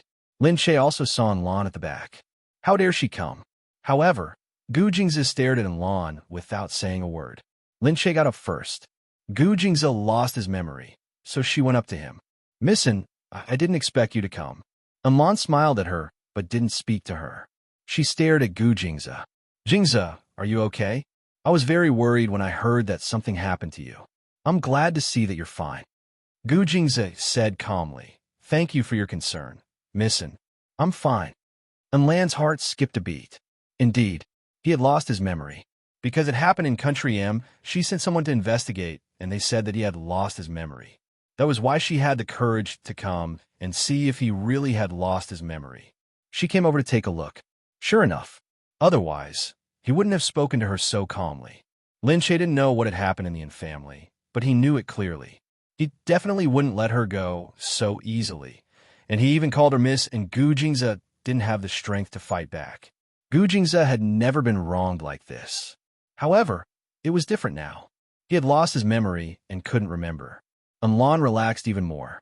She smiled and said, We've always been friends, and she looked down shyly and said, And my dad said that if you hadn't gotten married, I would have married you by now. Gu Jingzi looked at her and glanced at her. Then he hugged Lin Shay and said, Really? But I don't think it's possible. Lan said, Why? Gu Jingzi said, Because you're obviously not as pretty as my wife. Lan's face twisted. Lin Shay was also taken aback. This Gu Jingzi Lan was not as good-looking as Lin Shay. This was obvious to all. Lan looked very young. After all, she was too young, so she also liked to dress up young. However, in terms of appearance, she definitely wasn't as exquisite as Lin Shay. Lin Shay saw that Lan's face had turned green, and he quickly said, Missin, why are you here? Lan could only glare at Lin Shay and said, I just came to take a look. Lin Shay said, Then take your time, Missin. I still have something to do with Jingzi. Oh yeah, if you want to see Jingyu, he's not here. He should be at the filming site. Lan only glared at him silently. Gu Jingzi couldn't be bothered to look at her anymore. He took Lin Shay's hand and said, Honey, let's go. Lin Shay said, Okay, let's go eat. What do you want to eat? What do you want to eat? The two of them interlocked their fingers and walked out without a care for anyone else. Everyone looked at Lan and then looked back, sneering inwardly. She really came looking for trouble. However, she really wasn't as good-looking as their wives. They had dealt with this meeting, but they didn't know when Gu Jingzi would recover his memory. Lin Shay also knew that he couldn't fool them for long. If he continued to lose his memory, and these people found out, they would definitely not let go of this easily. Because Gu Jingzi was temporarily back, Lin Shay relaxed a lot and had the energy to manage other chores. Just then, in the game, KG called her. There's a company that just released a new game. I looked at the template, and it's the same as ours, but what? They said that they bought a template from a foreign game and used it to make their own game. So, Lin Shay didn't know much about this industry, so she listened to him carefully. So, there's a problem now. They said that we copied that foreign template to make the game, but now they're suing us for plagiarism, even though it's obvious that they copied our template. Lin Shay said speechlessly, They're doing this on purpose, aren't they? That's right. Lin Che rushed to the office. Looking at their game template, it was indeed very similar to Radiance, but they bought the template of a popular American game, Kill You. The current situation was that Kill You is similar to Radiance, but there was only a hint of similarity. However, Country C's version of Kill You is very similar to Radiance. It clearly had Kill You's name on it, but they directly copied Radiance's template and even put the blame on it. Lin Che said, "They're probably targeting us." "Yes," KG said. "If they didn't do this on purpose, they wouldn't have done it like Radiance." Lin Che frowned. Sitting there, she thought for a moment and ordered, "Go and find out what company that is." KG said, "I've already checked it." Lin Che looked at him. How'd he check it? The investigation team was on Lin Che's side. Tilting her neck, she smiled and said, "Sister Che, KG conveniently went to the company's internal department." "So, you hacked it while you were at it?" "How convenient." But they were on the same side, so they didn't care about the means. She said, "Okay, so what did you find?" "It's a company under the Gu family." "What?" "Previously, this company talked to us about working together, but I rejected them." KG showed the company's name to Lin Che. Lin Che had been dealing with the internal affairs of the Gu family recently, so he knew who it was the moment he saw the name. It was Xuemingqi. "She's here to poach people?" "Oh, right. She doesn't know that I made this game." Lin Che sneered. Tilting her neck, listened and asked, "Sister Che, you know her?" "Yeah, a bit of an ill-fated relationship," she said. Tilting her neck, said, "What do we do now?" Lin Che wondered how Xuemingqi would feel if she found out that she was poaching Lin Che. Chapter 1251. Lin Che said, "Let me see what she's up to." Crooked Neck said, "Sister Che, you really know everyone. You even know the Gu family." Lin Che said, "Isn't Gu Jingyu from the Gu family too? Don't I know her too?" "Oh, right. Look at my memory. But I just feel like I admire Sister Che too much." "Really? What's there to admire about me?" "I just think that you're omnipotent, Sister Che. You're a treasure trove. There's no end to it, no matter how much you dig." All right. Don't flatter me, that mouth of yours." Crooked Neck chuckled. Seeing that KG was still following them silently, he knew that he probably had something to say, so he left. KG came over. "I think there's a spy among us." Lin Che said in surprise. "Why?" "Because the template is too similar. So they can't imitate our game just by looking at it?" "No, they must have seen our template." "Then we haven't announced our template?" "No, only a few people know about it. But there's a spy among us. Is it someone from Triumph Corporation, or—" Lin Che looked at KG. He didn't want there to be a problem among them. KG said, "I think it's one of us." KG understood this very well. Although he didn't like to talk, he wasn't a fool. He didn't act on impulse and had absolute trust in his roommate. People were sinister, and he didn't think that his people had to be harmless. KG said, "I know my people well. Some of them can be completely trusted, and some of them I don't really trust. Especially at a time like this, I won't blindly protect them." Lin Che sighed inwardly and looked at KG. "Then what are you going to do?" KG said, "I'll transfer some important information and won't let outsiders see it." Lin Che said, "All right then. I'll get someone to deal with the problem of the template being copied." "Okay, that's good." The two of them agreed to split up. One of them would investigate the internal situation, and the other would deal with the external situation. Lin Che thought that it was a little surprising that Xuemingqi had set her eyes on this game this time. It seemed that this game had a good reputation, which was why Xuemingqi had taken a liking to it. She really didn't know if she should feel proud. However, if Xuemingqi knew that she would bump into him again, she probably wouldn't be so happy. Xuemingqi sneered as she looked at the game she had created. Facing the staff at the morning meeting, she said calmly, "I've said it before. As long as you have the heart, there's nothing you can't do. Even if it's an iron wall, there's always a weakness." Yes, Miss Xue is the best." "That's right. I'm afraid this year's Game of the Year is going to be ruined in the hands of Missy." "Of course. They're such a small studio. How can they compete with Missy? Why don't you look at our backgrounds?" A smug look appeared on Xuemingqi's face. She turned around and asked, "What else is going on over there? We've already got that person under our control. Furthermore, He even stole the template from us. It's impossible for him to clear his name. From now on, everything will be under our control. Currently, there's no other movement over there. They probably don't know that there's a spy among them. However, they've already held a meeting to discuss how to deal with this plagiarism. Very good. Let them continue and release our plan in advance. At the same time, let them prepare to sue them in court. When the time comes, the court will be filled with our people. I don't think they can do anything about it. Yes, Missy. The studio quickly received a summons from the court. After the game was released, everyone felt that the game was similar to Radiance due to their first impression. Experienced gamers even listed more than 10 similarities and concluded that someone was indeed plagiarizing. However, Kilyu took the lead in suing Radiance.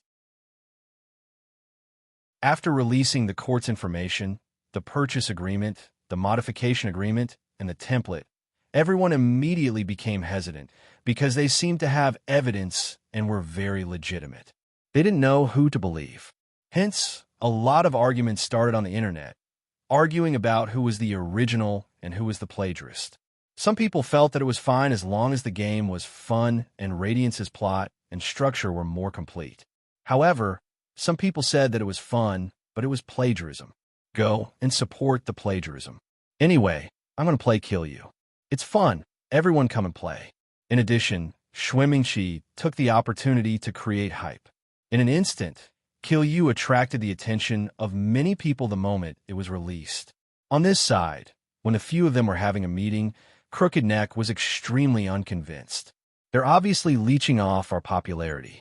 This isn't hype. Lin Che said, although it's hype, it's definitely hype.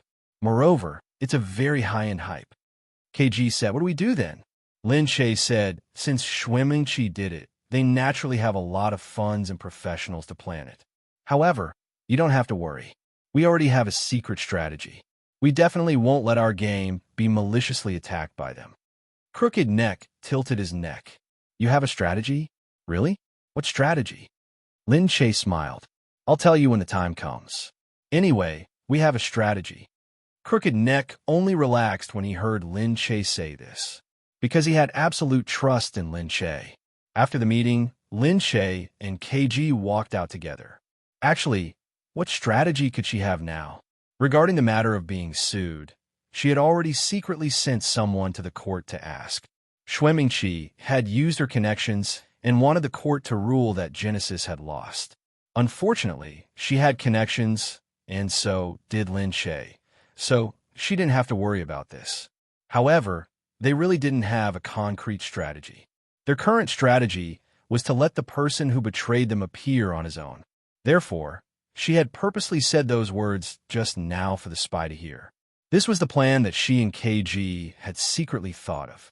Lin Che said, pay attention when you go back. KG nodded. I believe he'll take the bait. Do you have a specific suspect in mind? That's right.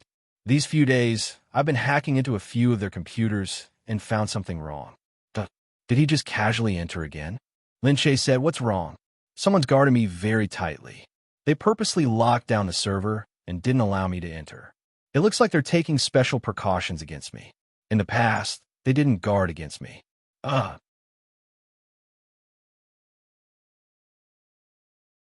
Chapter 1252. Lin Che said, all right, go back and pay more attention. The two parted ways. After Genesis had moved to Triumph Capital, the few of them didn't spend much time in the school dormitory. They only went back occasionally because the school had something to do. The school knew that they were running a studio and doing a good job. For people who were close to success, the school would not care about them. They just reminded them to pay attention to some important schoolwork. For example, today's public class, they still had to come back to deal with it. Everyone felt different when they entered the school. Chun Hui stood there with his head held high, very proud. Aya, why are you still coming to school? You're so busy, but you still have to come to class. Crooked Neck said, isn't this giving face to the school? Chun Hui said, hey look, isn't that our school bell in front? She's smiling at us. In the past, these people were almost all otakus and did not have much contact with the outside world. Although they were still otakus now, the school had done its best to publicize their deeds. It was said that they had independently developed and started a business in the school and had successfully gained attention. Now, they were basically used by the school to brag, so the students in the school were already very familiar with their deeds. When they saw these people, they could immediately recognize them. Crooked neck rubbed against Chunhui. That's enough. She's looking at Big Boss smiling. Isn't that right, KG? KG kept silent and walked forward without looking sideways. Chunhui narrowed his eyes and looked in the direction of the school bell, unconvinced. When they reached the dormitory, they went their separate ways and prepared to go to class. Chunhui found an opportunity and immediately called the other side. What exactly are you guys doing? I heard that they found evidence and have measures to deal with you. Can you guys handle it? Measures? Who said that? Our superior said it. Who's your superior? Isn't there a small celebrity working with Triumph Capital for this game? She's the one who said it. Give me specific information about her next time. Okay. The other side knew that this game was a collaboration between Triumph Capital and a small studio, but they didn't ask about the specifics. Because in Country C, there was no one who could go against the Goof family. Hence, they only cared about how to beat this game and didn't care about who the other party was. No matter who it was, they wouldn't be as powerful as the Goof family. Chunhui, what are you doing? At this moment, a crooked neck appeared behind him. Chunhui was stunned. You. Chunhui was really shocked. He looked at the crooked neck and said, Oh, my home phone. Is that so? You look so serious. Really? Okay, I still have something to do. I'll go do it. So mysterious. Tilting his head and watching Chunhui leave, he muttered behind him. Chunhui was scared out of his wits. Ever since he became a spy, he had felt a little worried and afraid. He was worried that he would be discovered and regretted agreeing to the mission. Only now did he realize how annoying it was to agree. He had to live in fear every day. Moreover, now that he thought about it, although it would take a long time for him to get his dividends, he would get his car, house, and so on. He should not be impatient and jealous. But it was useless to say anything now. He had already fallen into this pit, and there was no turning back. In the dormitory, the few of them were immersed in the game after returning. Although they were game designers, they used ordinary accounts. They wandered around to see if there was anything that needed to be modified. They leveled up and experienced it for themselves. Of course, looking at these people walking around and playing with so many people, they still felt a sense of accomplishment. When Chunhui entered, Tilting Neck was talking. What strategy did Sister Che prepare? Is it really useful? Yeah, we made a similar software in the game that could determine the time. Didn't they bring it to court? As long as they go to court, that little thing can prove that it's our only use. The other party will definitely give themselves away. Chunhui was stunned. KG, are you saying that there's something that's unique to us? Why don't I know about it? Tilting Neck said, yes. KG, did you leave anything in it? KG said, naturally, I have my own way of doing things. They directly used our template and didn't even know that there were traces of me in it. I can prove that there's no other programmer in the world that can write that program. I'm the only one. It's impossible for them to write it on the spot. Moreover, it's a hidden program. It's hidden in the program. If they directly used it, it definitely wouldn't show up and they wouldn't be able to find out. But I can find out. Hidden program. Sometimes it was used to prevent others from plagiarizing. Chunhui was a little stunned. He had taken it away at that time and had forgotten that KG wasn't an ordinary student. He was a top hacker. He was filled with regret, but he had to sit there calmly. After a while, the few of them said that they were going to class. He said, No, I have a headache. You guys go first. I don't think I'm used to the school environment. You're really something. You've only been out for a few days. All right, President Chun, you rest. We'll go first. Yeah. You guys go. Chunhui watched them leave and secretly got up to turn on KG's computer. This time, he carefully started to crack the computer password. Although he wasn't a top hacker like KG, it was still easy to crack the password. Moreover, KG didn't seem to put up any defenses against them. The password wasn't that difficult. After opening it, he looked around the computer and found the template. He started to search it to see if there were any special symbols. Then, Chunhui, I didn't expect it to be you. Chunhui was stunned. LG had already appeared behind him. Chunhui was almost scared out of his wits. KGU. KG looked at him, his voice indifferent. Then behind him, the others also walked in. Chunhui really fell on his seat, his face ashen. He walked over angrily with his neck tilted. Chunhui, I really didn't expect you to betray us. Just now. KG said that he was coming back to watch the show. I thought someone was coming. I didn't expect you to. I didn't mean that. I just came in out of curiosity. KG said, Did you come in to see what information I left in the template? KG snorted and glanced at the information on the computer. It was still open to the template page. He hadn't closed it yet. The code on it was the game's template, page by page, looking very clear. Chunhui's hand dropped. He knew that he couldn't argue anymore. He clenched his fists and said crisply, So what?